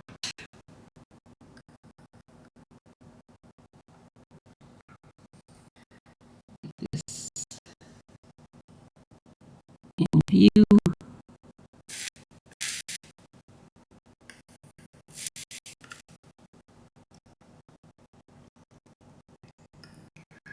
I'll do the same of doing like all one side. Motherfucker.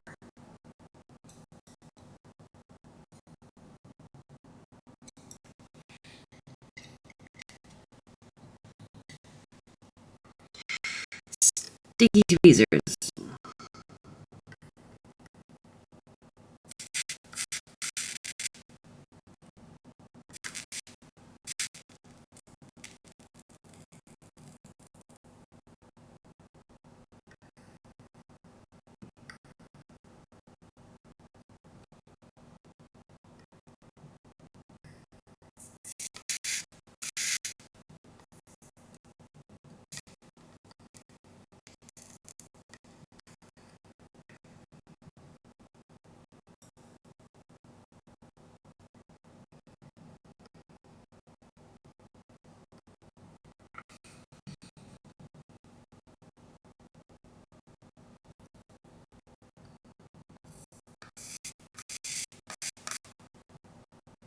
Really?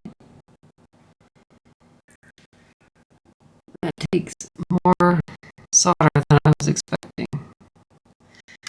I was expecting these to not be as much solder.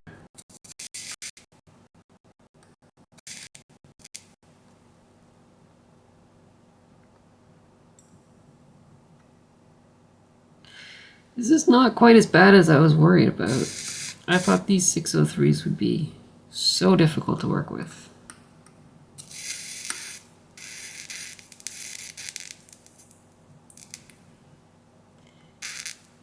And I mean, the 805s are definitely easier to work with.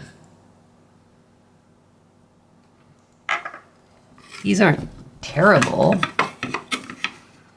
but they could be better. Or it could be worse, I should say.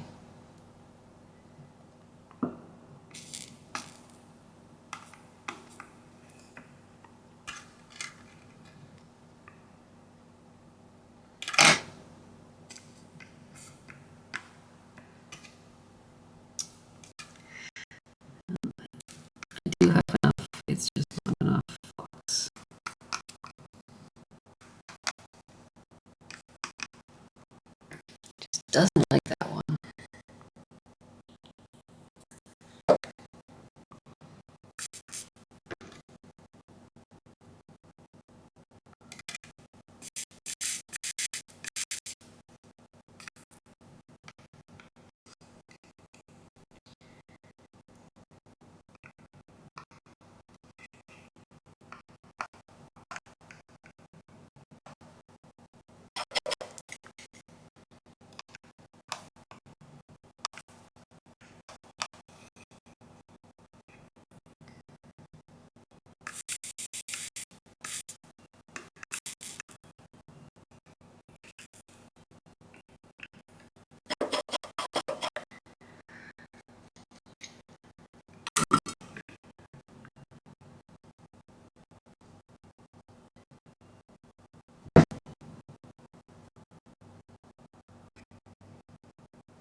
Alright, I think I'm gonna quickly wash off the board. I will be back in 5 minutes or so.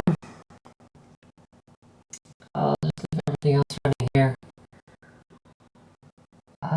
See you in 5 minutes.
Alright, we're back.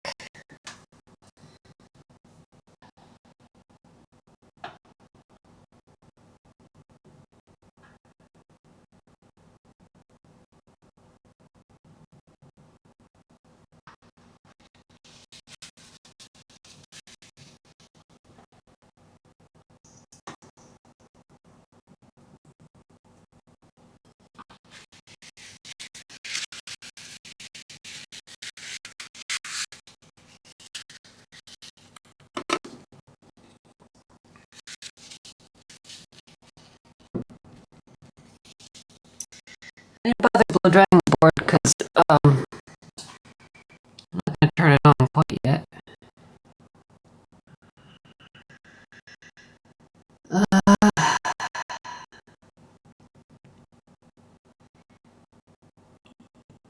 Yeah, I think I will do the CPLD and the RAM chips next. I am thinking while I've got the board out, while I've got everything set up, I might as well do the transceivers as well.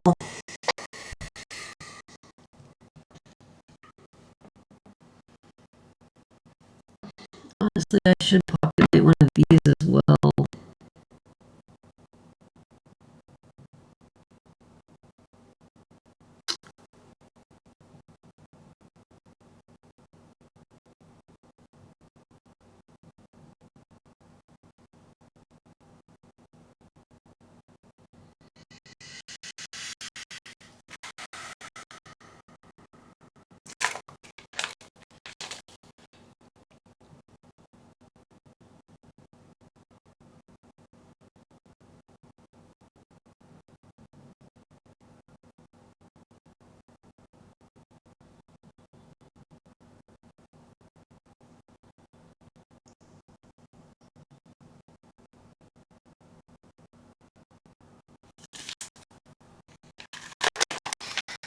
Alright, I'll start with the CPLD. They gave me, I bought two, I already used one of them, and they gave me this big tray for 2 chips. I mean, okay, seems a bit excessive, but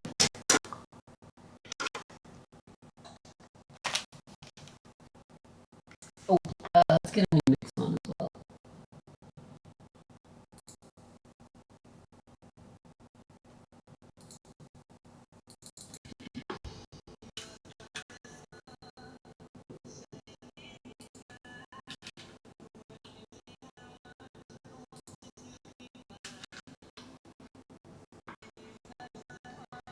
Another DJ Cots mix.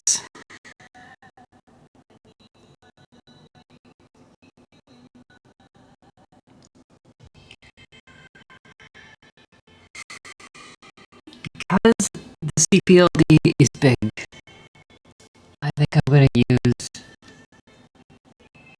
the no clean flux, which is rather sticky, but I can also just watch the board again.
I honestly can't tell what way this is supposed to be oriented.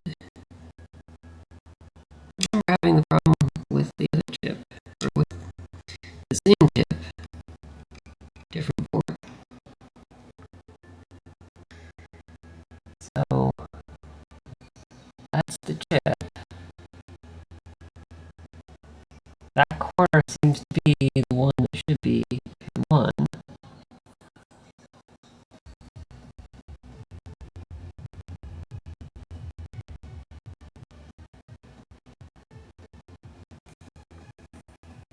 That is supposed to be pin 1.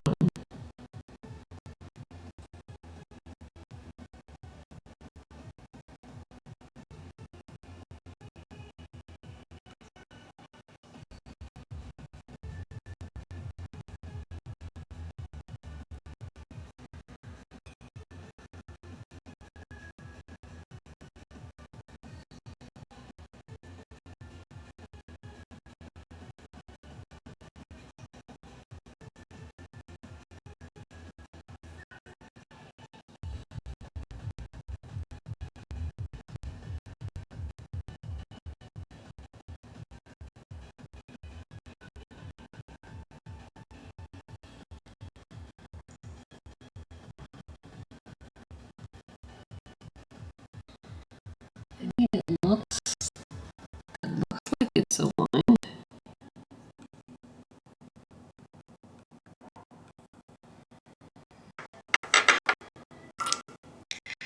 Let's get a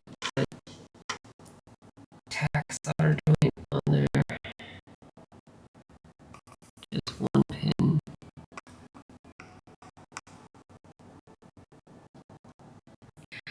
That should be good.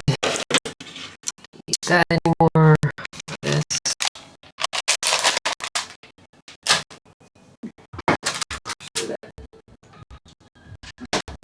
That's garbage, so make sure I.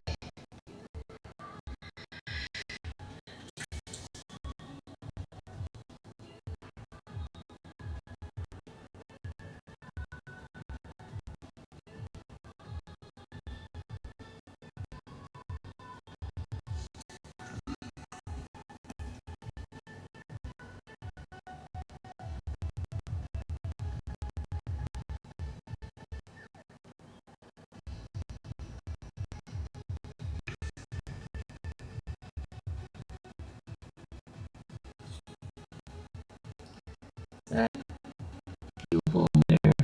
Not really.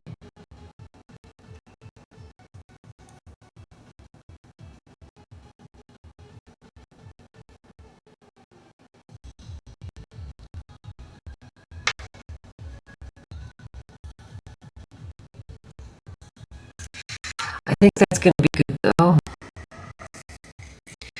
Got flux. Gonna solder on.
That really looks bridged. That's definitely bridged. That's definitely bridged.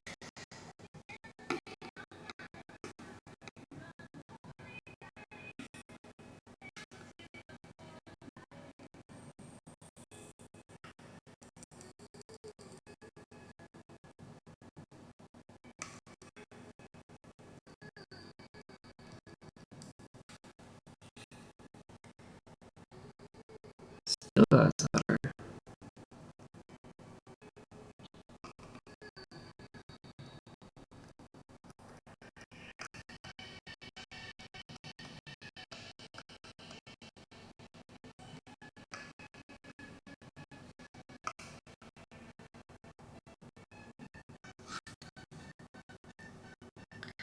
The last chip that I put on of this size, well, it was actually this exact chip on another one, the board, on system board.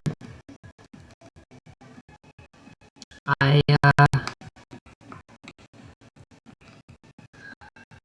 did have some bridges, but I also realized afterwards that I had missed a pin or two, where like they hadn't actually soldered on, they weren't connected.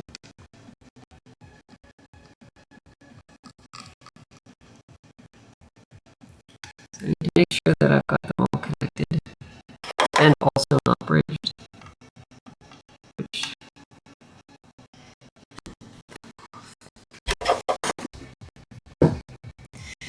that is, you can see it's bridged. Even with it being out of focus, you can see it's bridged right there.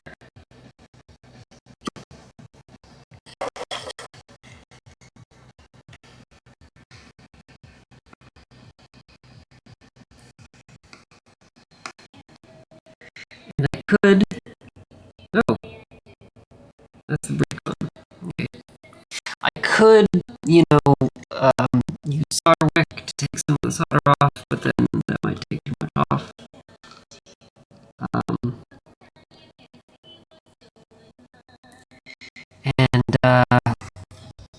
So if I clean off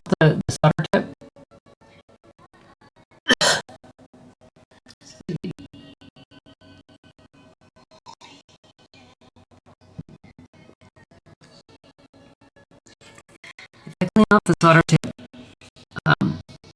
then it will attract some of the solder. So I just need to clean it off and then put it back onto the pins, and it will take a little bit more solder off every time. And I have another bridge. Don't know if you can see that too well here.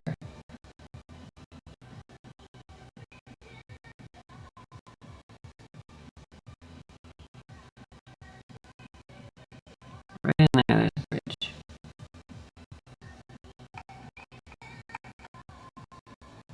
And there it's gone.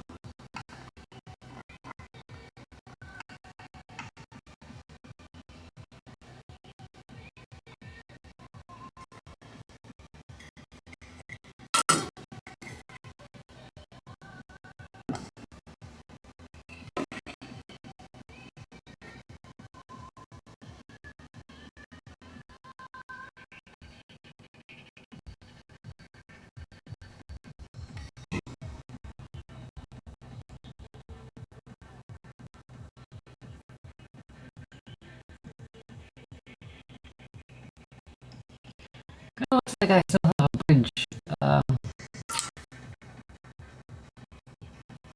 here.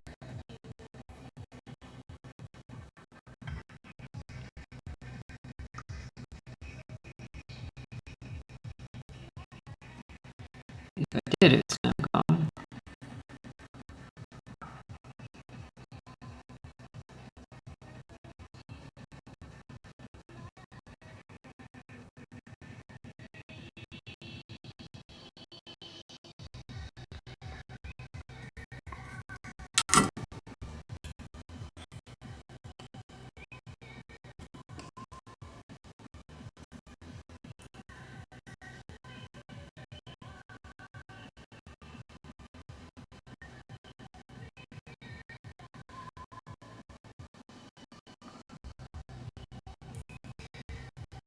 Not sure if there's something weird going on in there.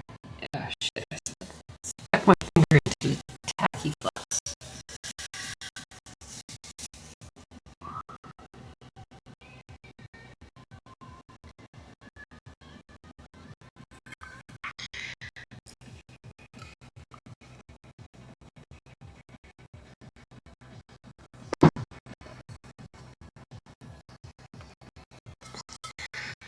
Trying to look at the light and like get just the right angle and get the right magnification.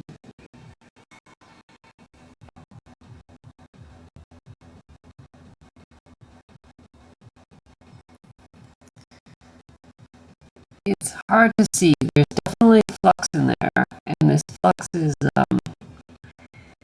has a different surface tension, I guess.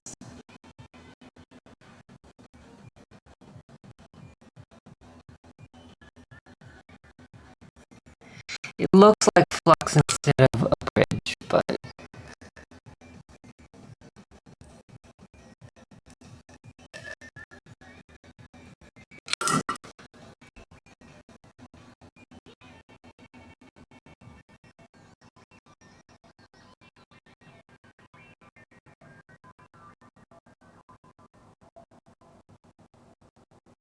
yeah, I took some of it off.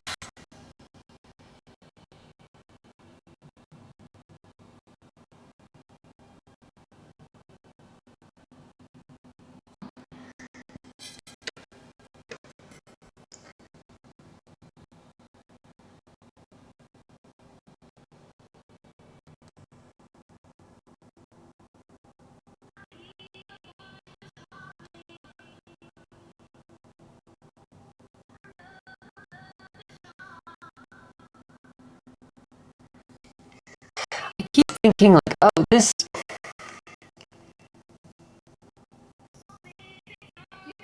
is are they all joined?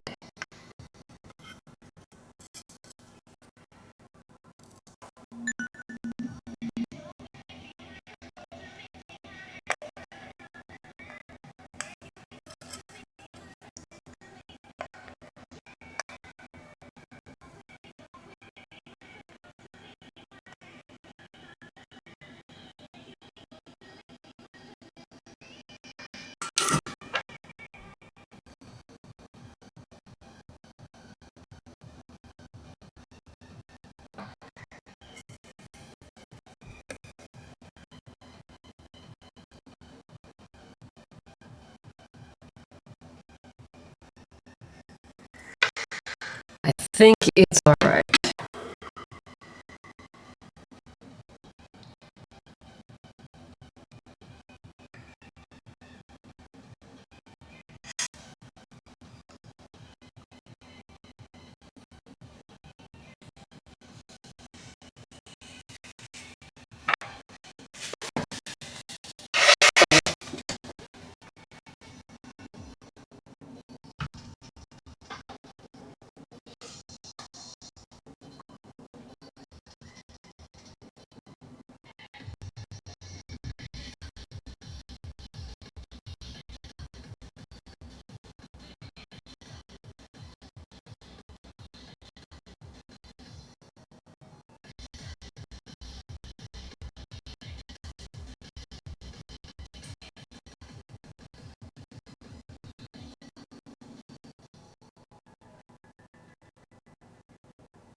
is like, oh, should I maybe like do some stages and test more in between? But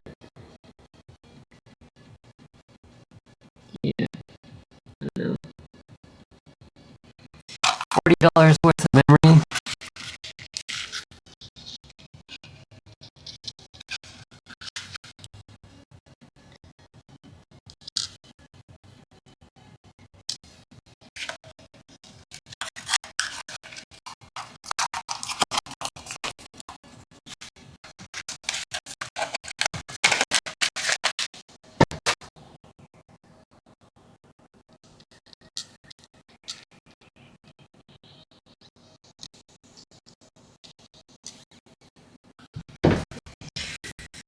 Right.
I'm surprised that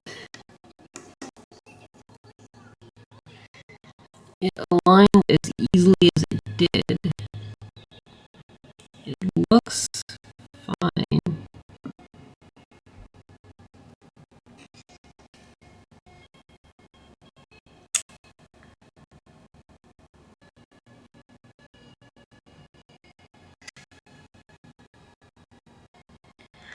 Let's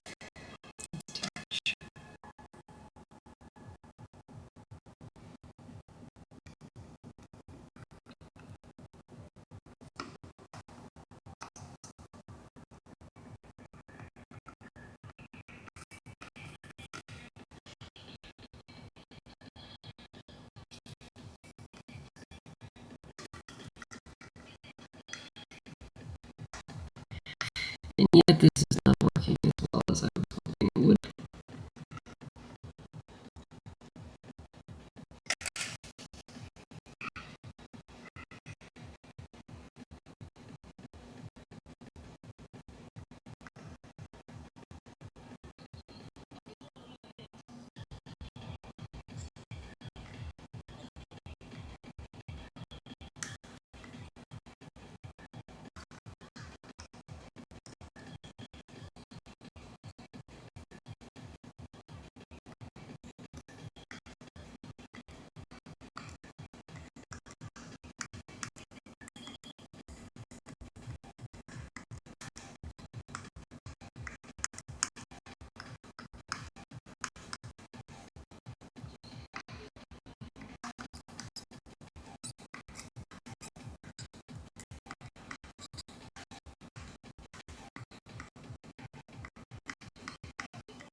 there's enough of like a dip or something where the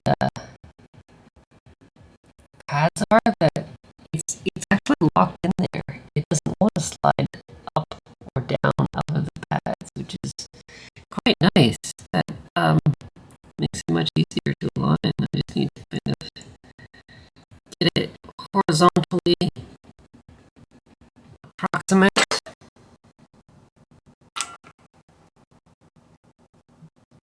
Probably even take my finger off of it because my finger is covered in goddamn tacky flux.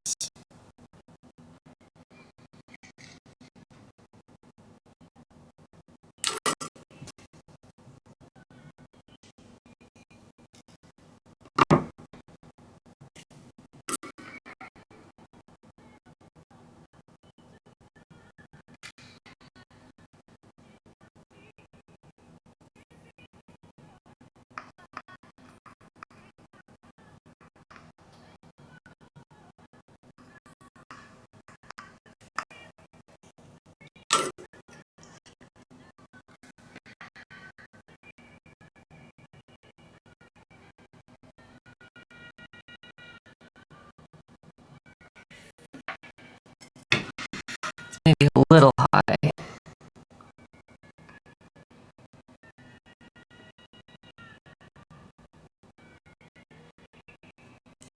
It's not going to slide down though.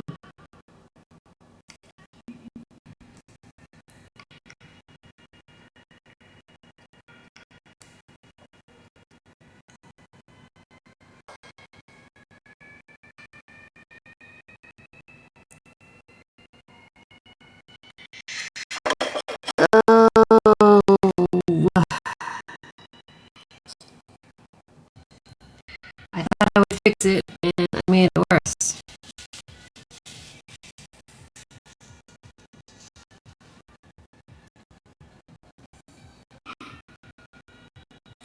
As I get my fingers all up in this tacky flux.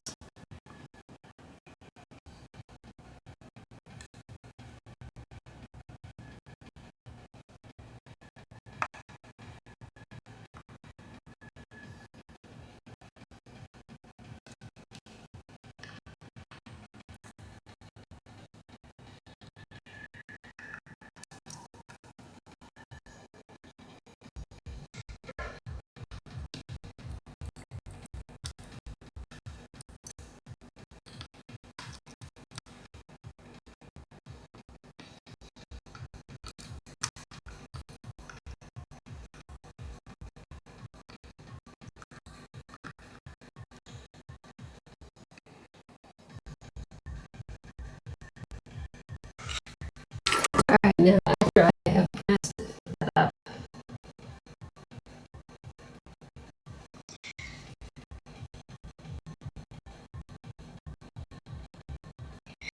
let's check this again.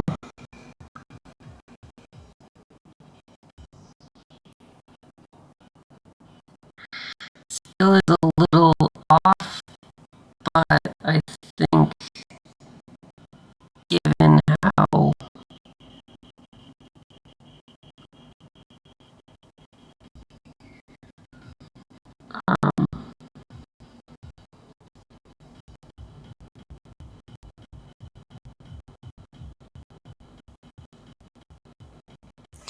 given how much I almost like messed that up just now, I think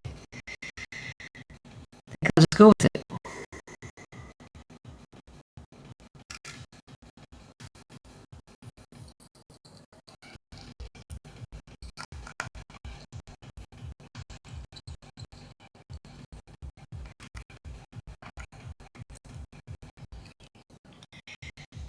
Oh, this is not going so well.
see that. It's not really all that easy to see, but it is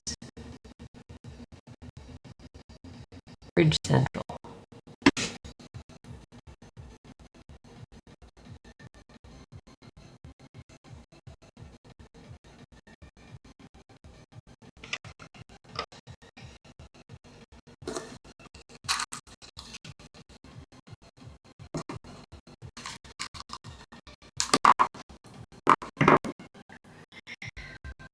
And this solder wick is probably too thick for this. Also, it needs a flux.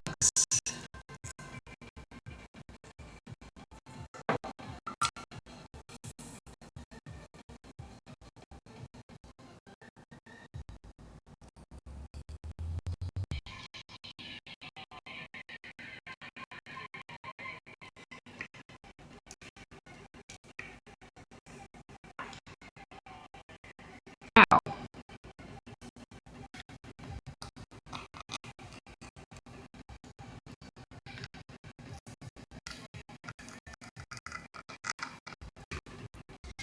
Yeah, I keep touching this sticky, tacky flux.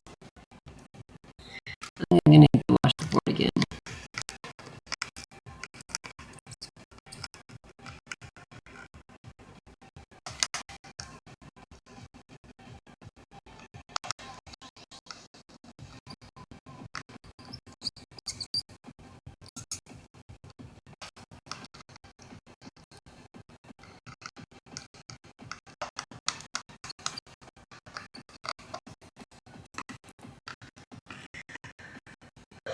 I'm surprised these ones are not going on as easily. I expected these ones, given that they're larger pitch, would be easier.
Ah, that cap is getting in the way.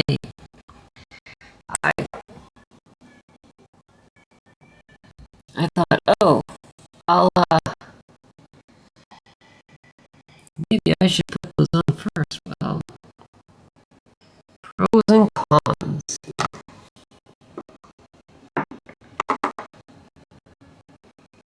Probably gonna burn myself pretty soon with this iron.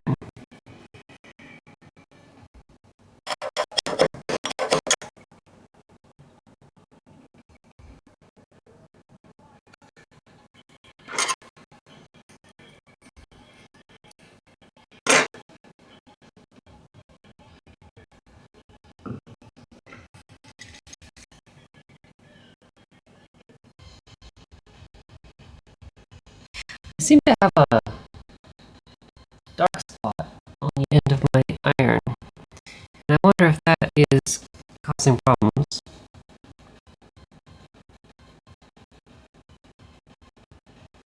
It's not wanting to take the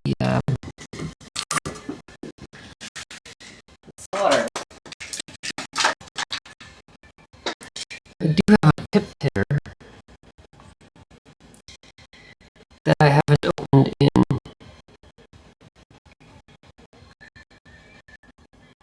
many years. This is not wanting to open.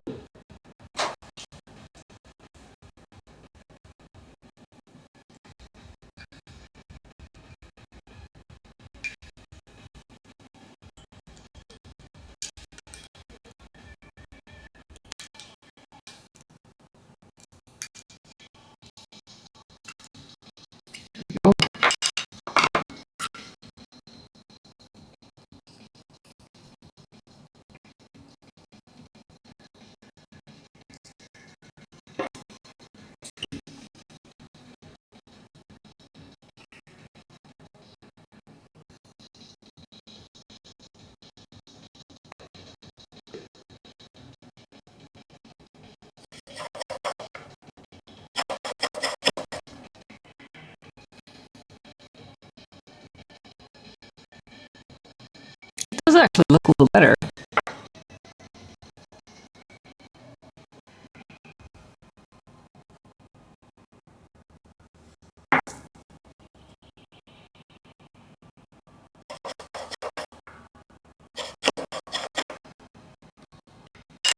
God damn, that fucking... The sponge is, or the brass sponge is pretty terrible right now. Alright, that looks a bit better. It's a little more shiny. Got a little bit of a mark, but let's see if this sticks any better. It's looking a little better.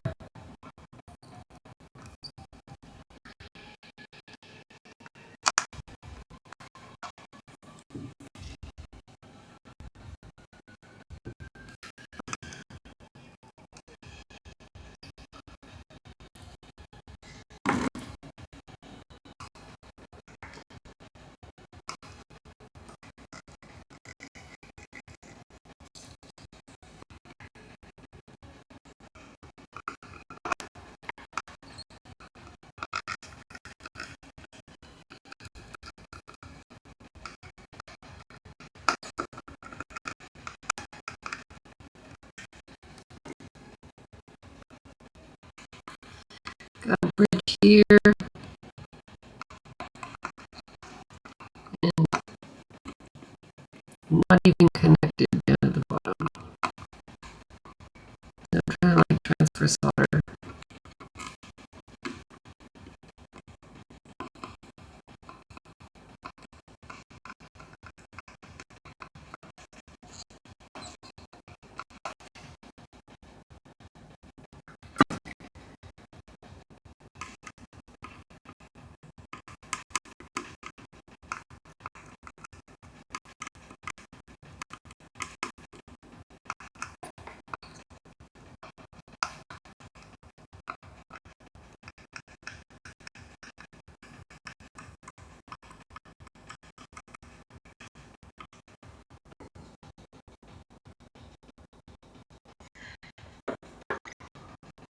Got a bridge up here.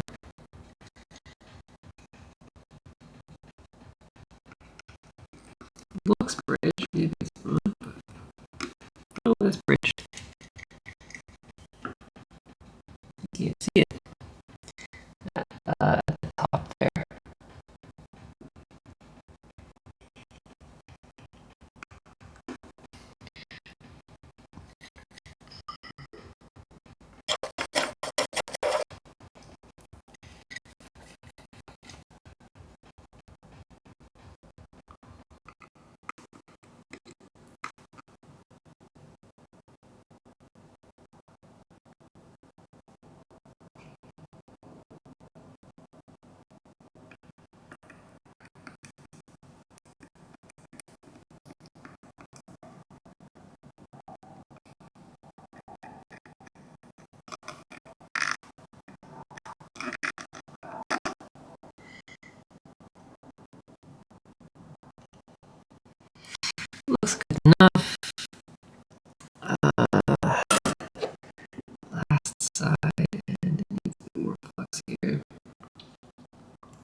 Yeah, I should check this a little closer before putting more solder on.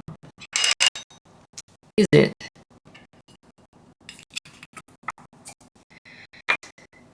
it actually soldered?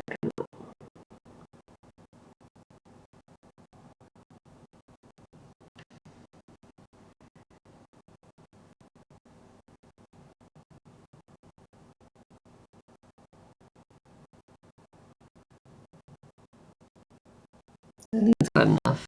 I don't need more.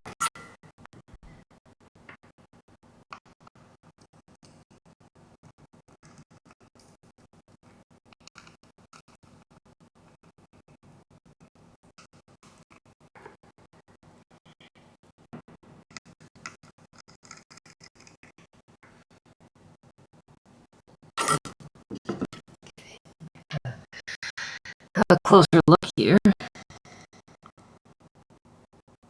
Ah, it's still bridged.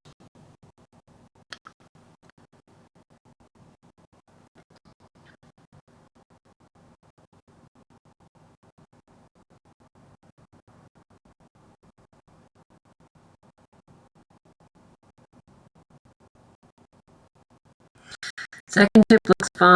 Top chip, the first pins are bridged.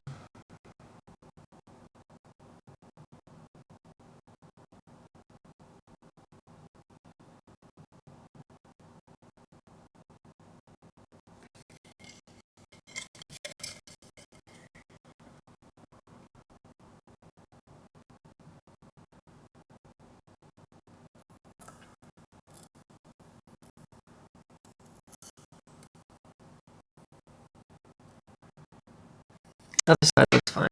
Okay. So it's just up here. The top two pins are bridged. And I can't for the life of me see that. They don't look bridged from this angle. But if I look closely, they're definitely bridged.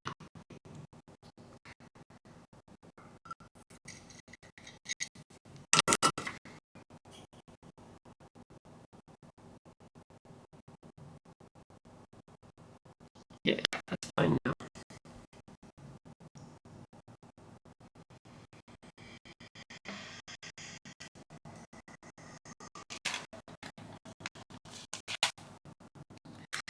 I am gonna put one of the CPLTs on, or the FPDIs. Because I've got all these other chips to put on, and that's gonna be kind of a big long thing.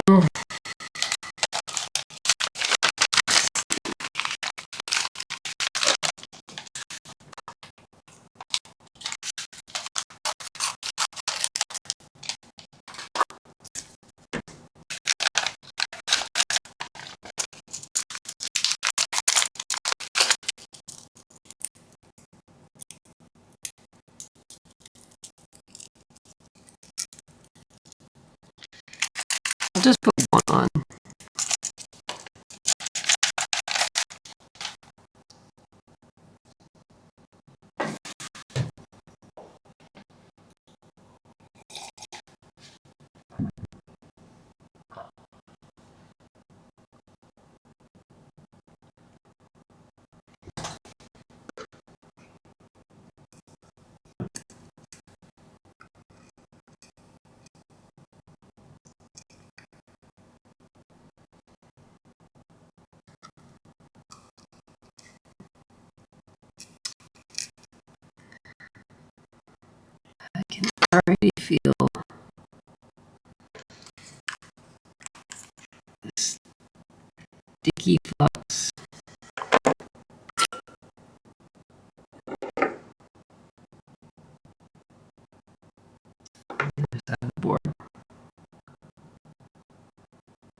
great.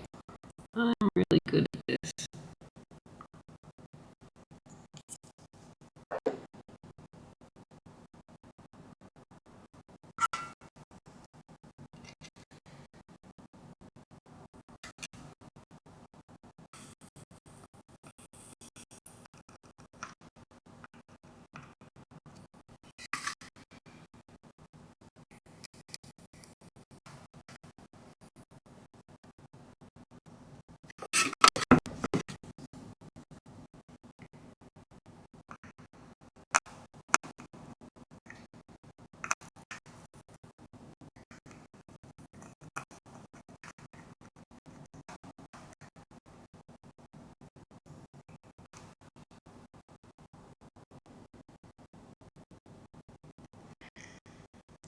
That looks bridged.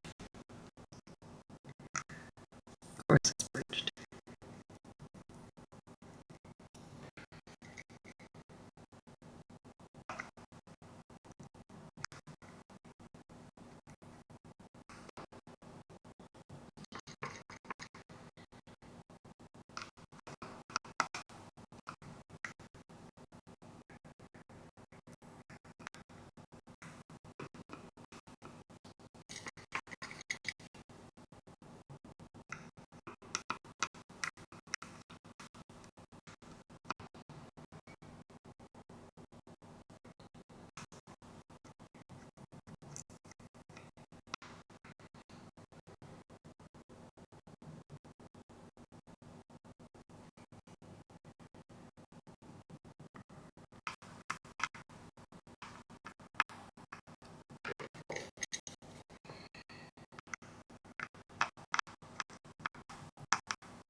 I can see that it's bridged here, but it's like, it's just a little bit, and I don't want to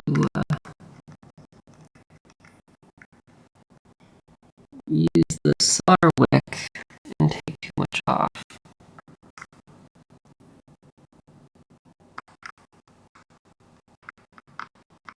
But I might have to.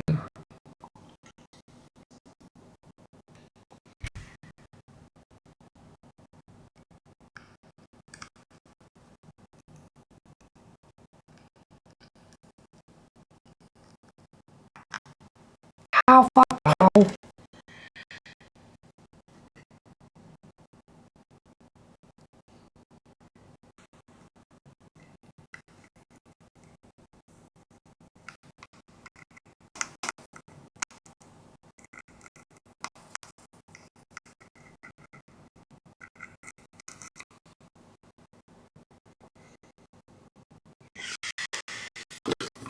Okay.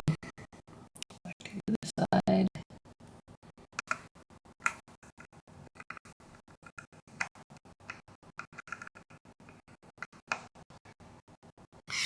That is definitely bridged.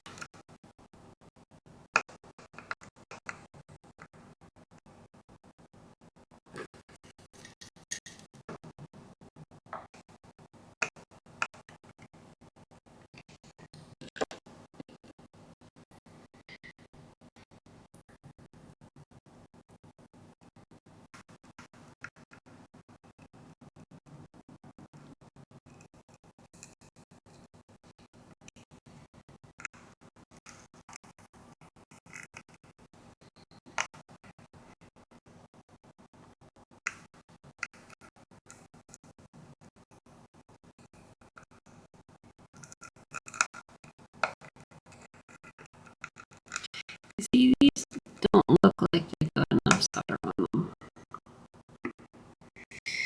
I may have taken too much off with the solder wick.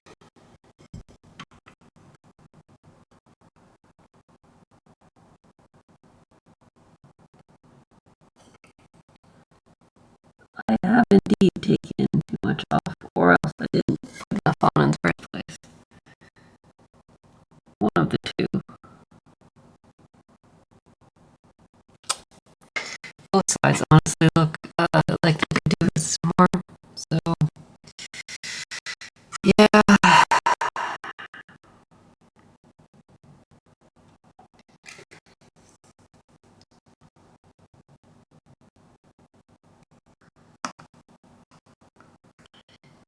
just bridge pins again.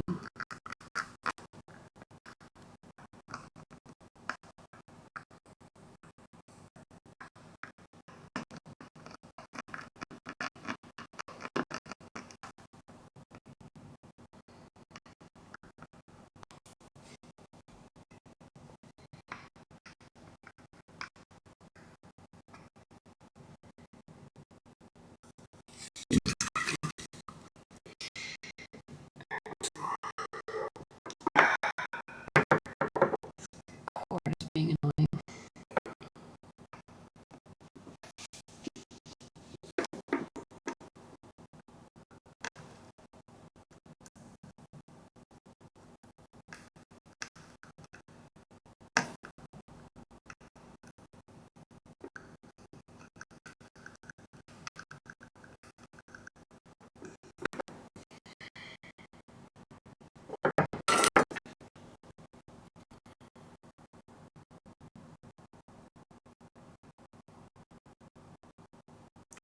Fucking cow!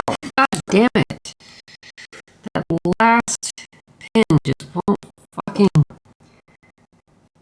take solder.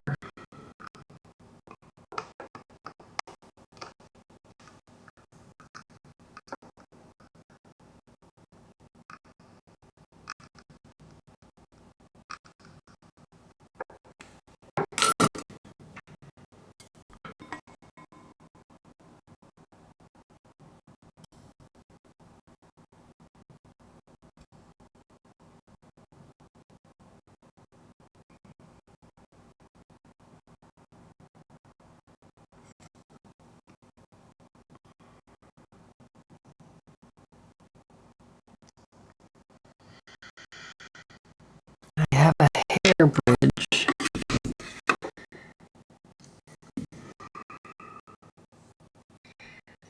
Hair of a bridge here.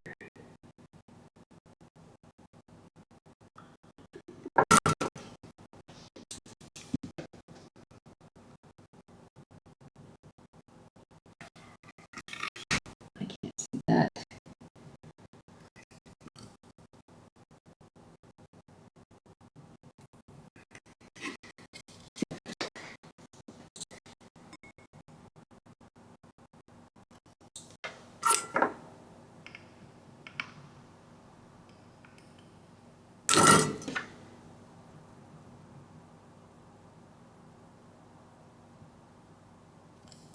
There we go. I think that'll work.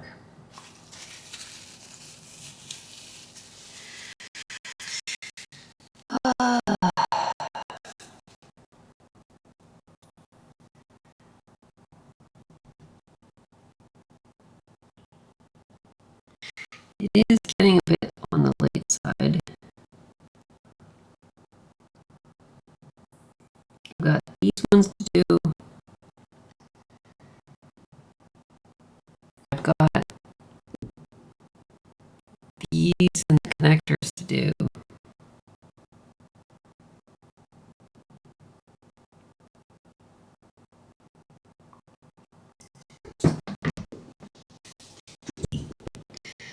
Man, 3.5 hours.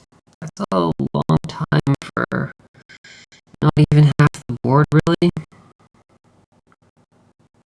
I guess it is more of the fiddly stuff. The through-hole stuff is actually really easy by comparison. Maybe like doing solder paste with this would be even quicker because it'd be, you know.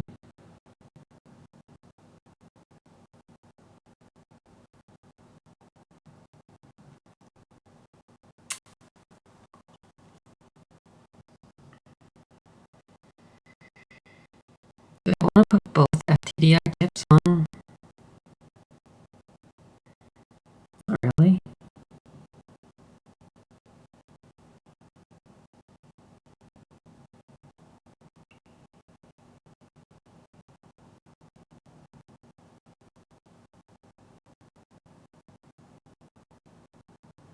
I forget how much they cost. I don't think they were cheap. Might actually be like $10 a chip, so. What if this board is not mistake. I haven't done any verification yet.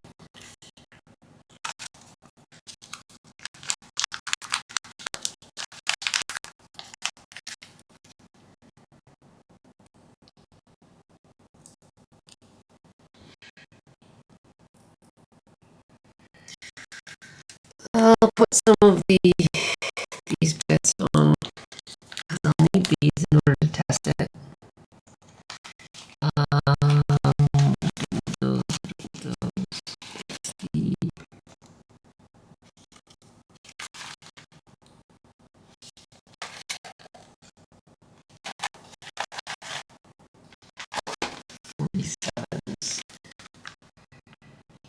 those ones.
Fucker!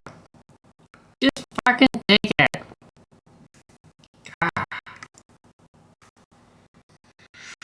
Solder won't go on. Where's the other one? There it is.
much do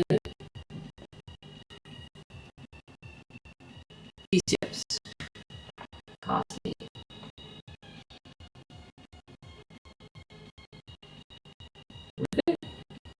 Were they only $2 a chip?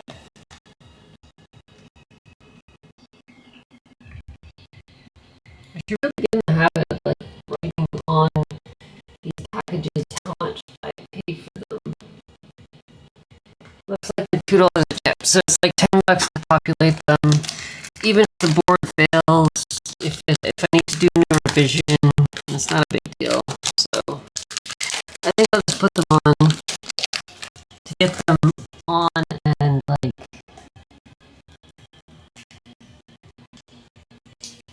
done.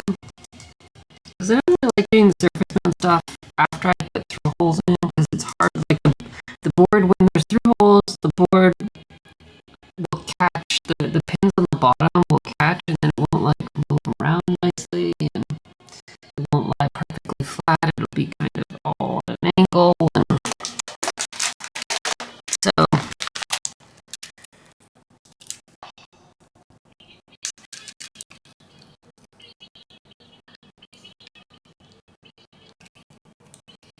I'll start with 2. See how this goes.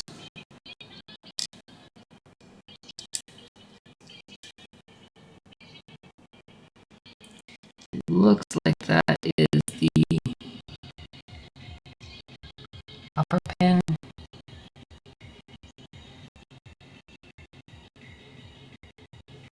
Hard to see. Hard to see wherever it goes.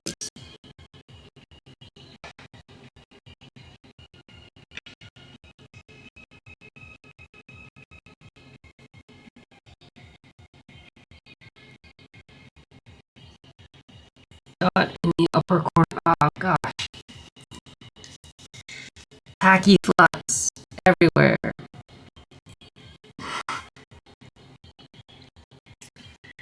I think I will have to wash the board off soon enough, but let's see how far we get with this.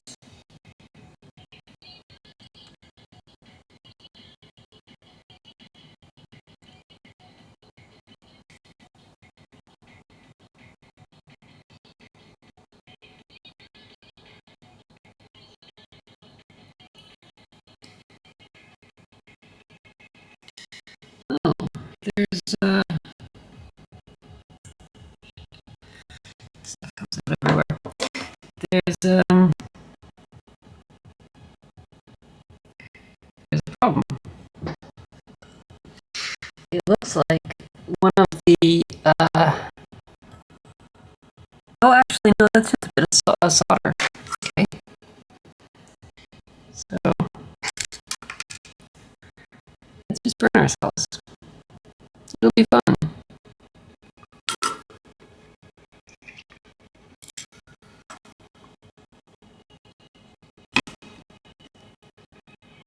It's hard to see, but one of the pins here, this one here, got a bit of solder on, and then it was sticking up, and then the chip was getting caught on that, and then it wasn't sliding the way it should.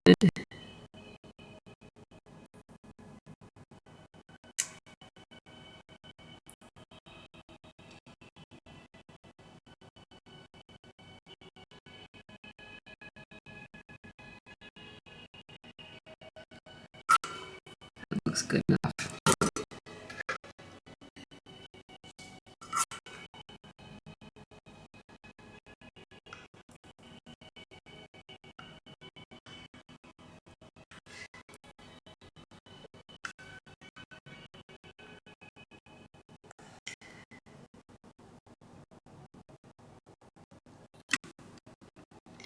Well, that was a little crooked, wasn't it?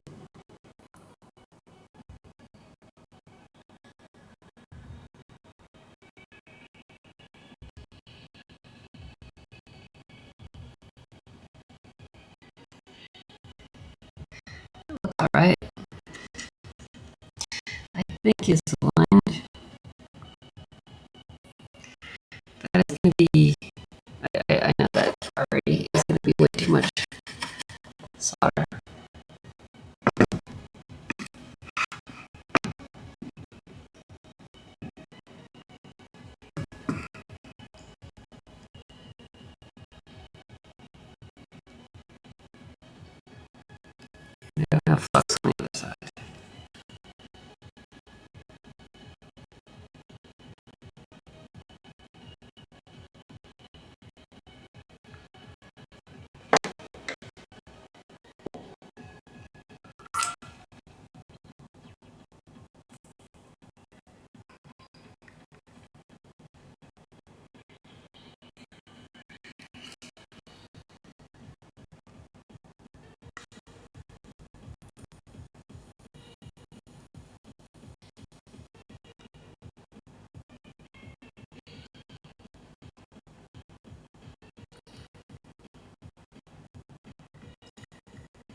can see that there's a bridge already.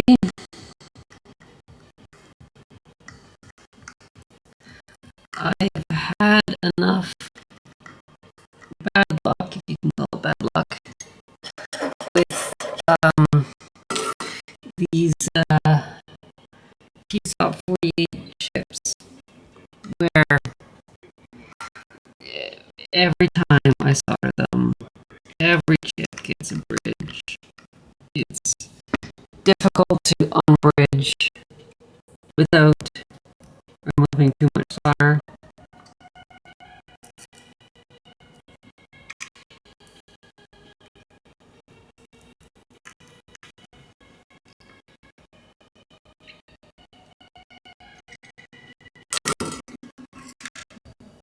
Still a giant obvious bridge right here.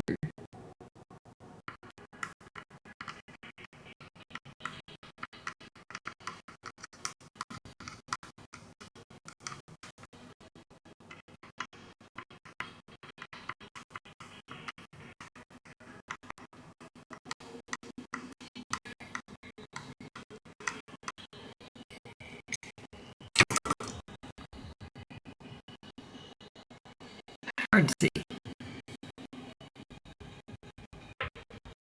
You see on there? Keep having to adjust this because of it changed the focus. You can see that one of them is discolored, right?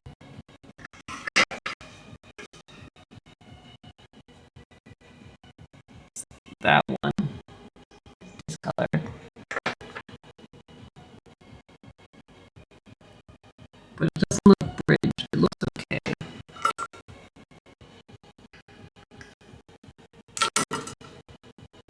The discoloration is gone.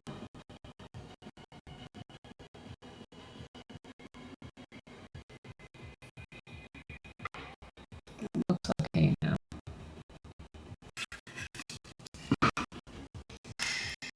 Not that I trust it.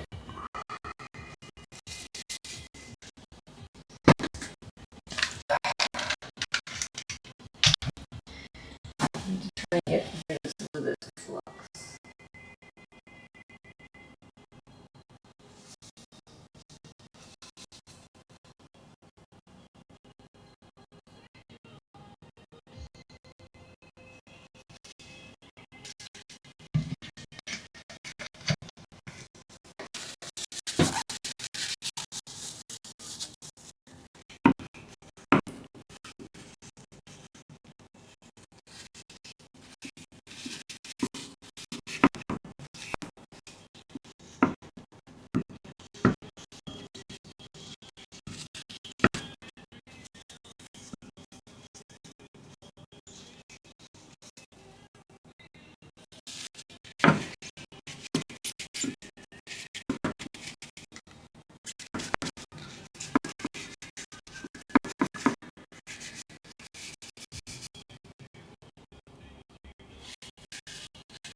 Lanes everywhere, but it's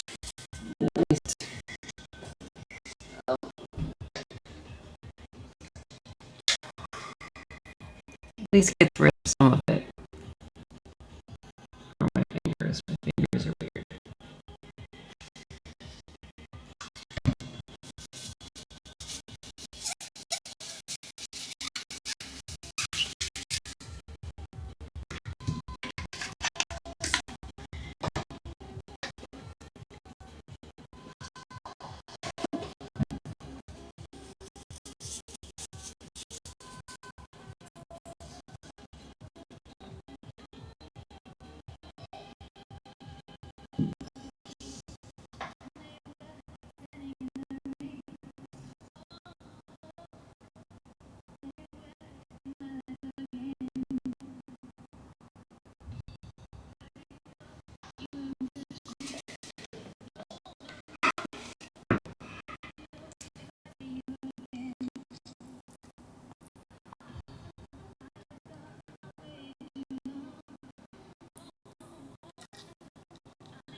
think that's aligned.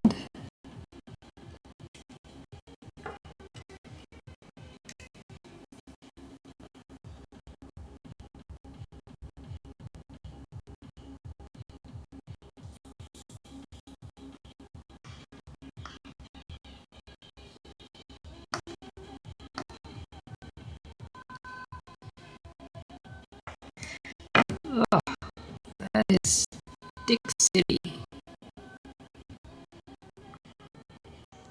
Dicko.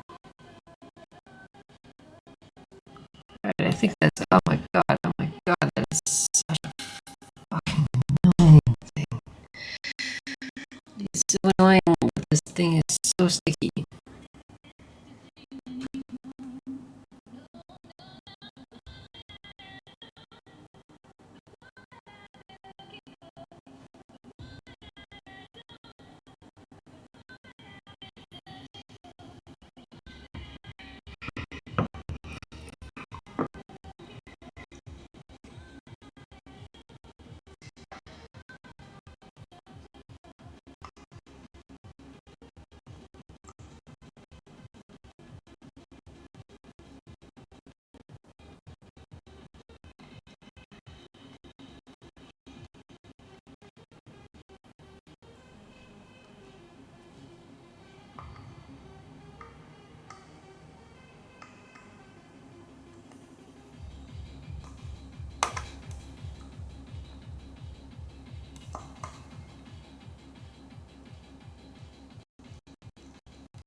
Unsurprisingly, these are annoying to put on.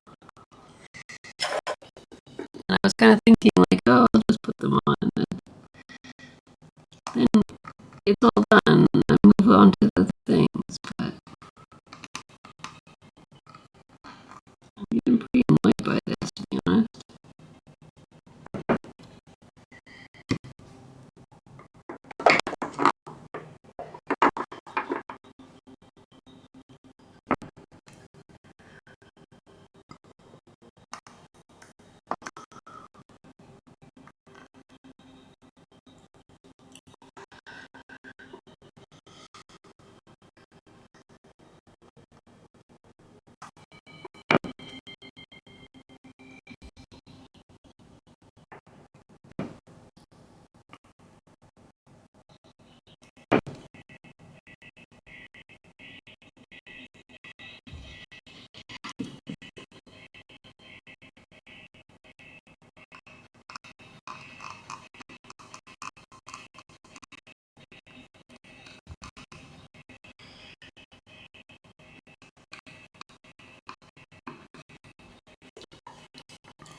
It's also bridged.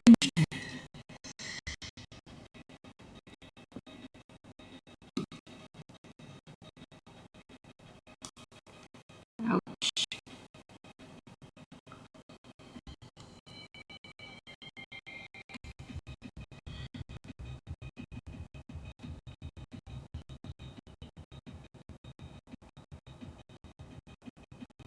God, it looks so ugly.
I am convinced that these will not go on without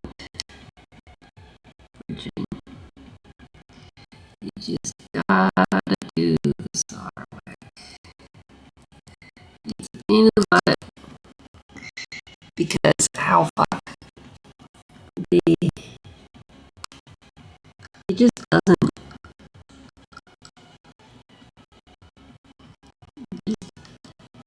doesn't have enough solder.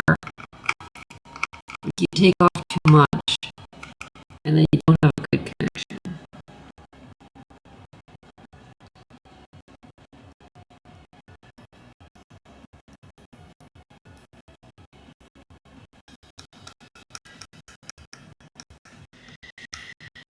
But otherwise, it's bridged.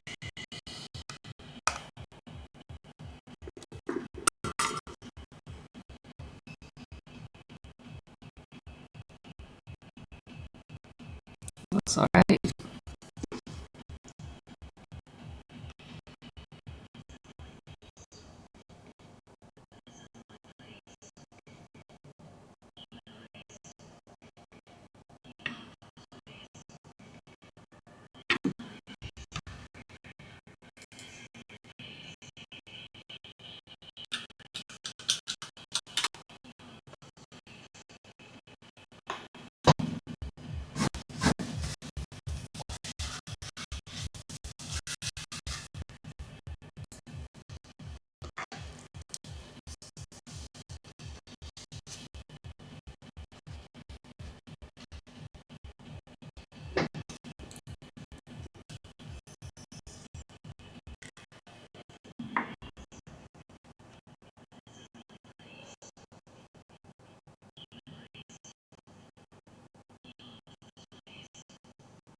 I don't know if you can see that. The skin of my finger looks kind of weird. I don't know if that is just from the flux or what.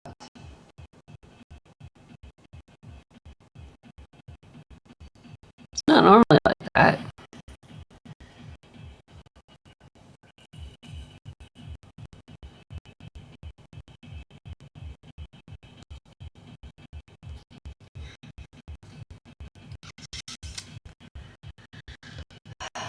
Pressing on. How much time do I have? Not a heck of a lot. It's getting close to dinner time. So I'm gonna take a break at some point.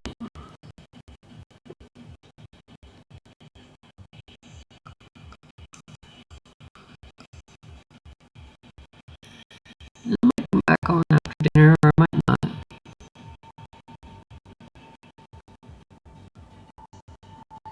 I'm tempted to get this done, but also I might just be too tired.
got lots of bridges on this side. You can see it's kind of like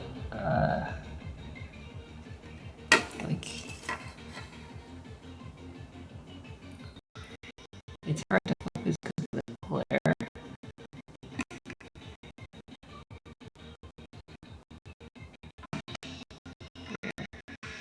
It's the best I can do, but you can see that there's a whole bunch of bridges along here and a whole bunch of bridges along here.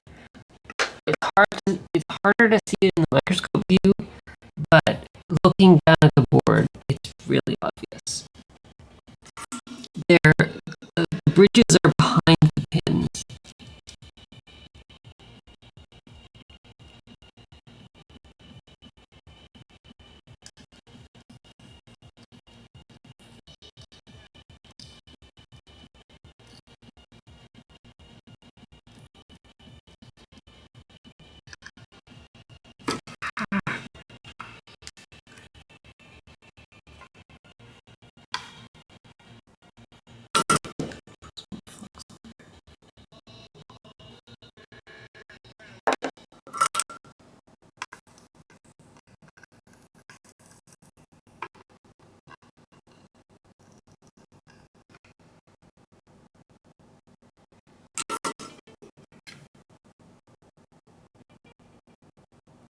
It's looking better.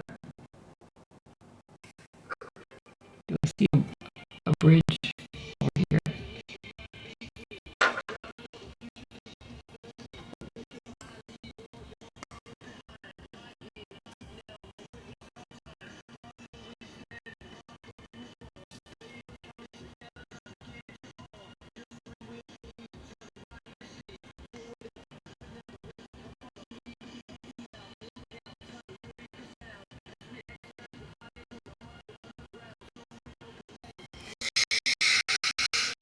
You know, I don't think that's enough solder. They look barely connected. That's the other side. Look. Ugh. Lots of bridges. Lots of bridges on the other side.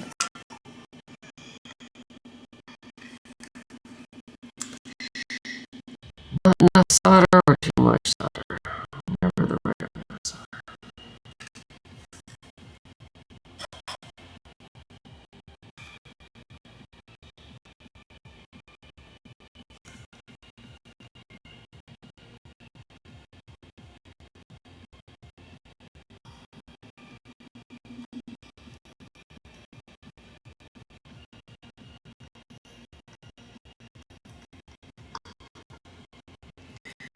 I think that is going to be good.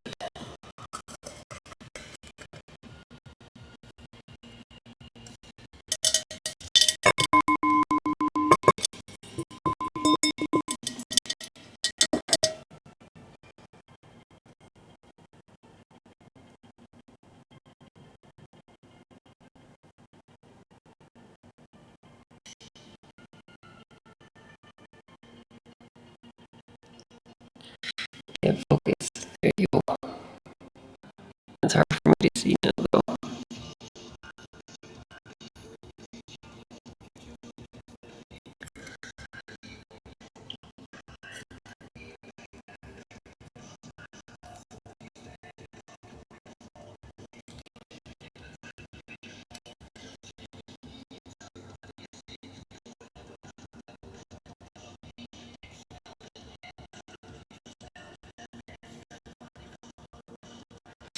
I mean, it works. I don't know if it's possible to get the right view.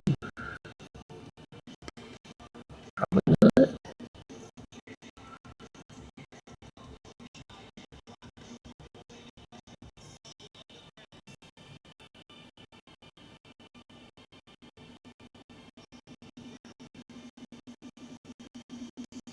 Yeah, it's not really working too well.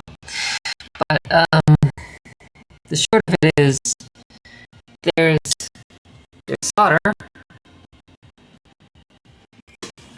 all the pins have solder, but it seems like it's not enough solder.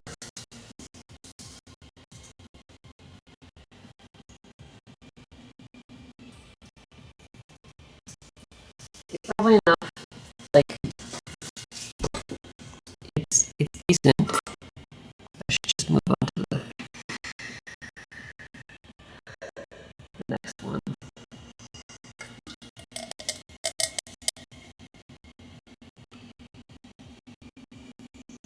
Or the other side, I should say.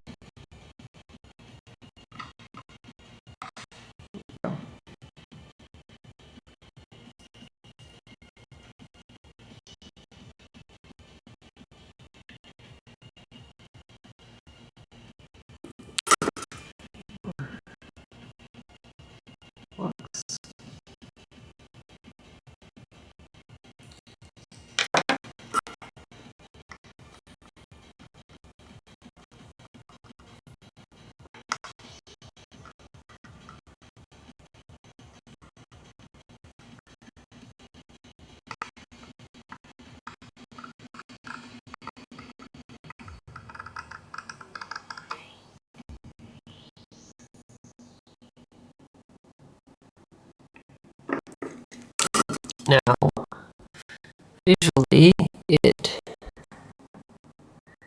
doesn't look like it has any bridges.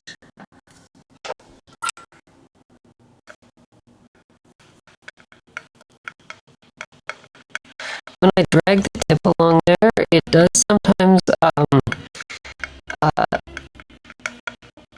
make little bits of solder sort of jump between pins, but not really like fully connect. So, by like tapping the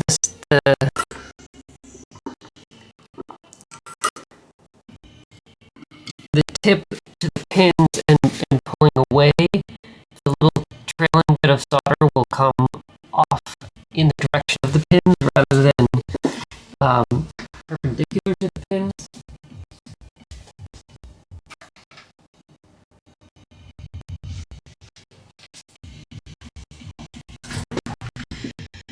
Get some more. I need a thinner solder wick. I'm hoping this will work better.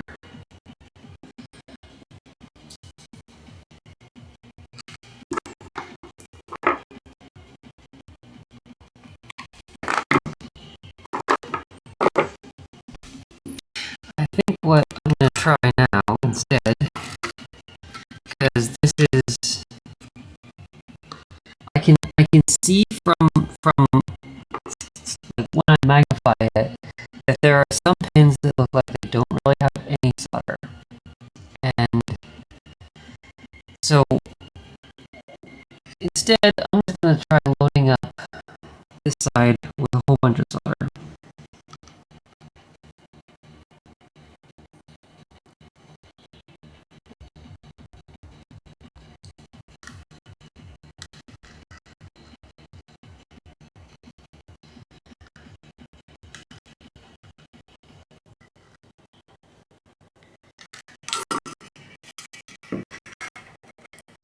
Now, how bad is the bridging?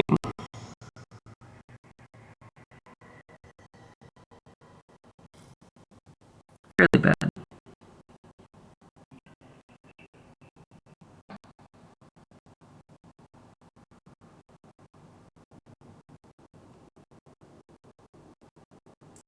It's hard to see with the flux because the flux is changing the angle. Like it's because of the surface tension of the flux.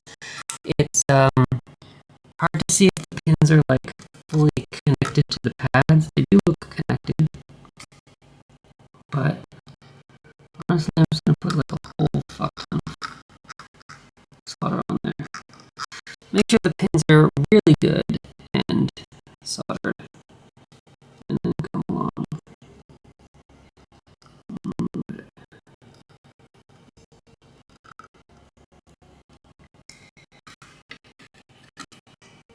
So,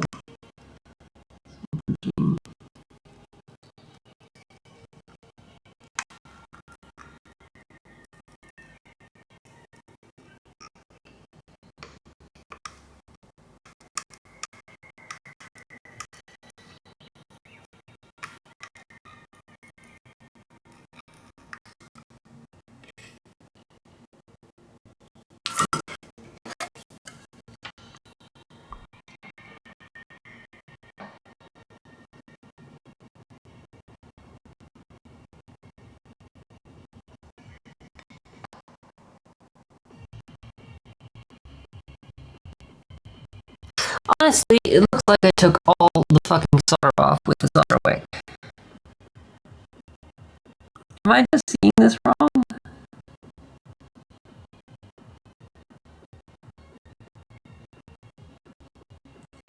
Is this just the flux getting in the way? Let's try removing some of the flux. This is just isopropyl alcohol.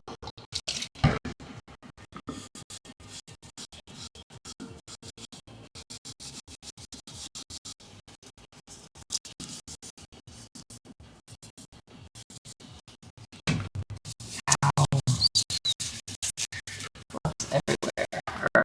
Like sticky on my fingers.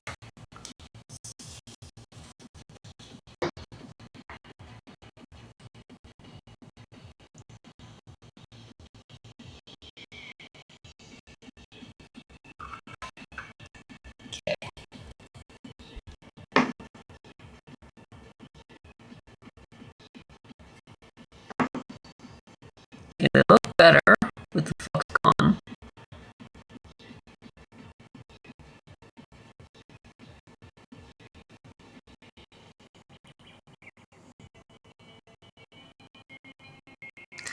There are a couple that almost look like they might not be fully connected.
I don't really like how I put these on here. I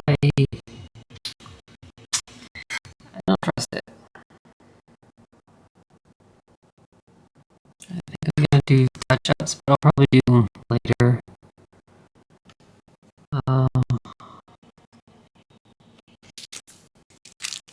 If I am gonna do touch-ups, why don't I just see if I can put these two chips on quick.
put buffs on this side.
Shit. Sorry. I'm like trying to go rushed and sloppy on purpose to see if it's easier to just go quick and touch up later. But in doing so, I'm also just not paying attention to whether the microscope can see what I'm looking at. Because I'm just looking, I'm not looking at the microscope right now. I'm just looking at the board directly.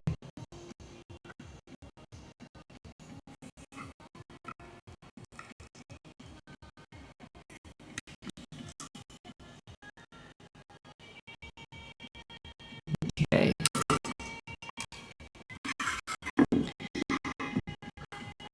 Now I expect a whole bunch of bridges all over the place.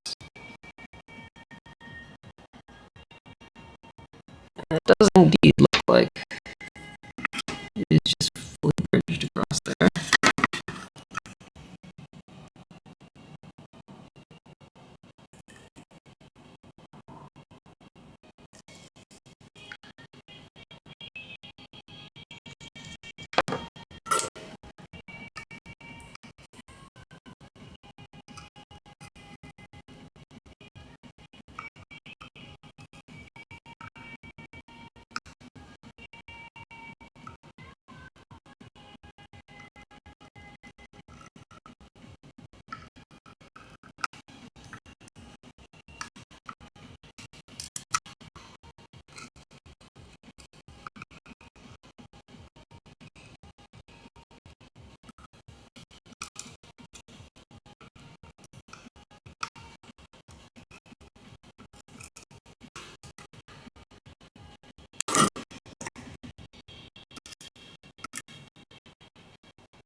doesn't look like any of them are bridged.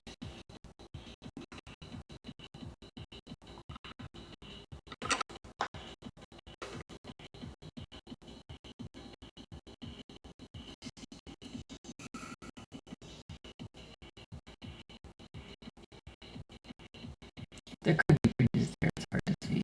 I see a little bit of shininess between the pins, so that might be some bridging. This side is going to be harder to see.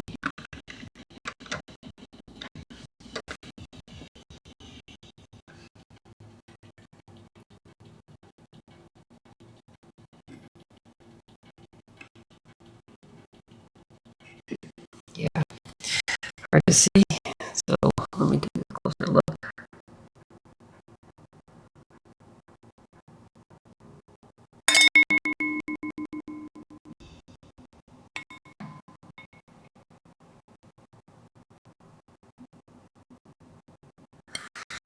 Not seeing bridges. It's good.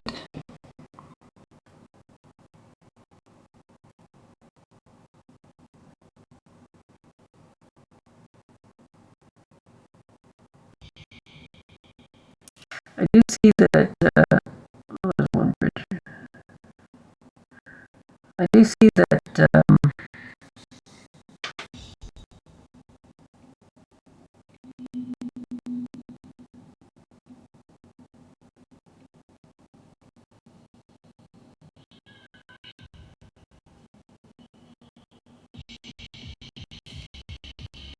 sorry, brain freeze. This chip is slid to the edge of the pads. So this side has a lot of the pad showing. The other side, the pin ends right where the pad starts.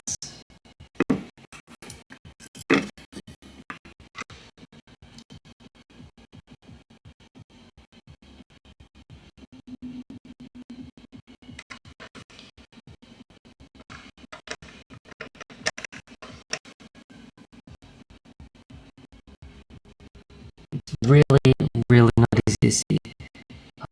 But right in here, you can see there's only a little bit of pad showing, and on the other side,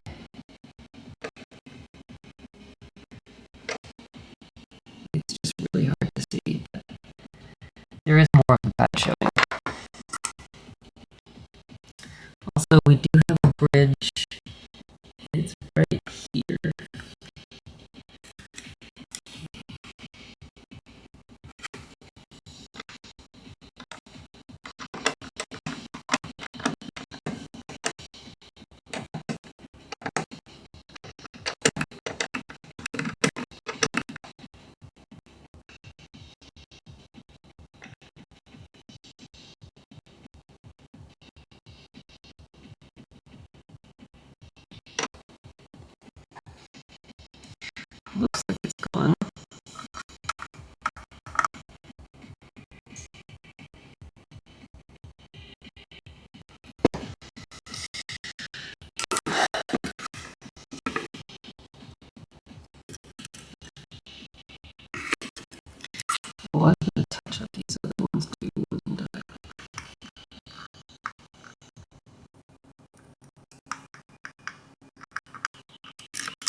that side soldered.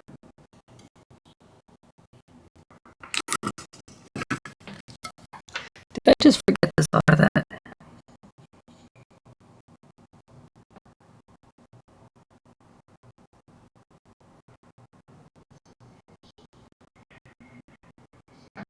Kind of looks like it. It's hard to see.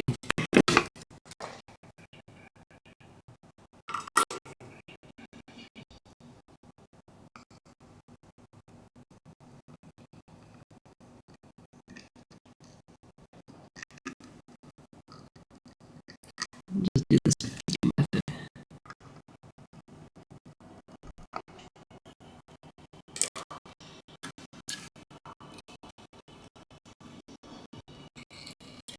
And this probably isn't going to work as well because I didn't put flux on.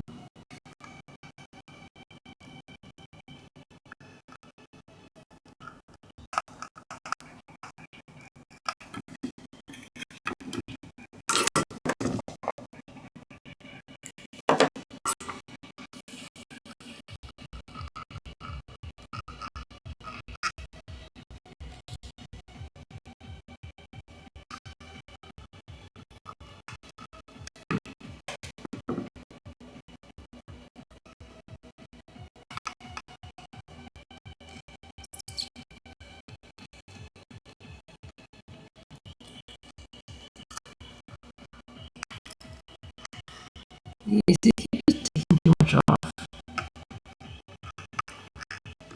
I need to improve my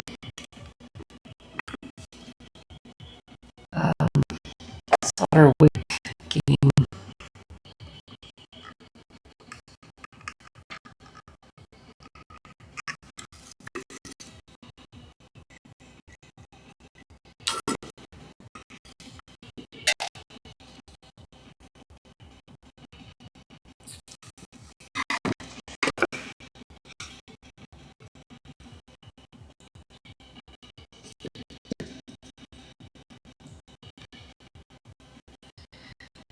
Switch to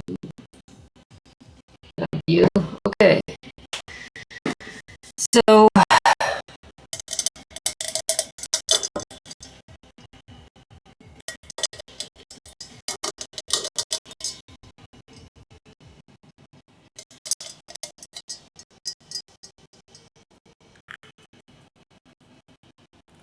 oh, hi. Hi, Tom. How's it going?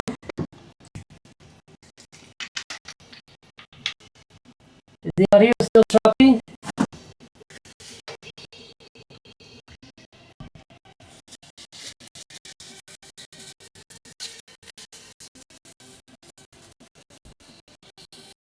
I was just about to take a break. I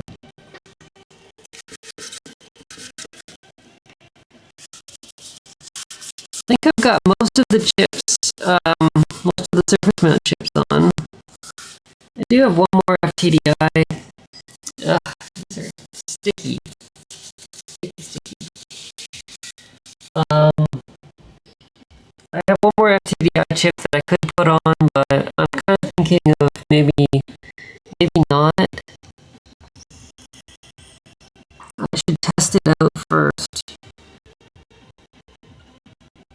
But to test it out, I'll need to populate some of the through-hole pin stuff.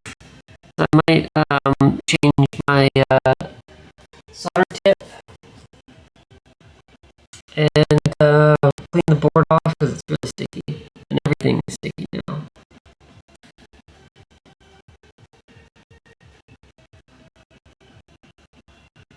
Have some tin.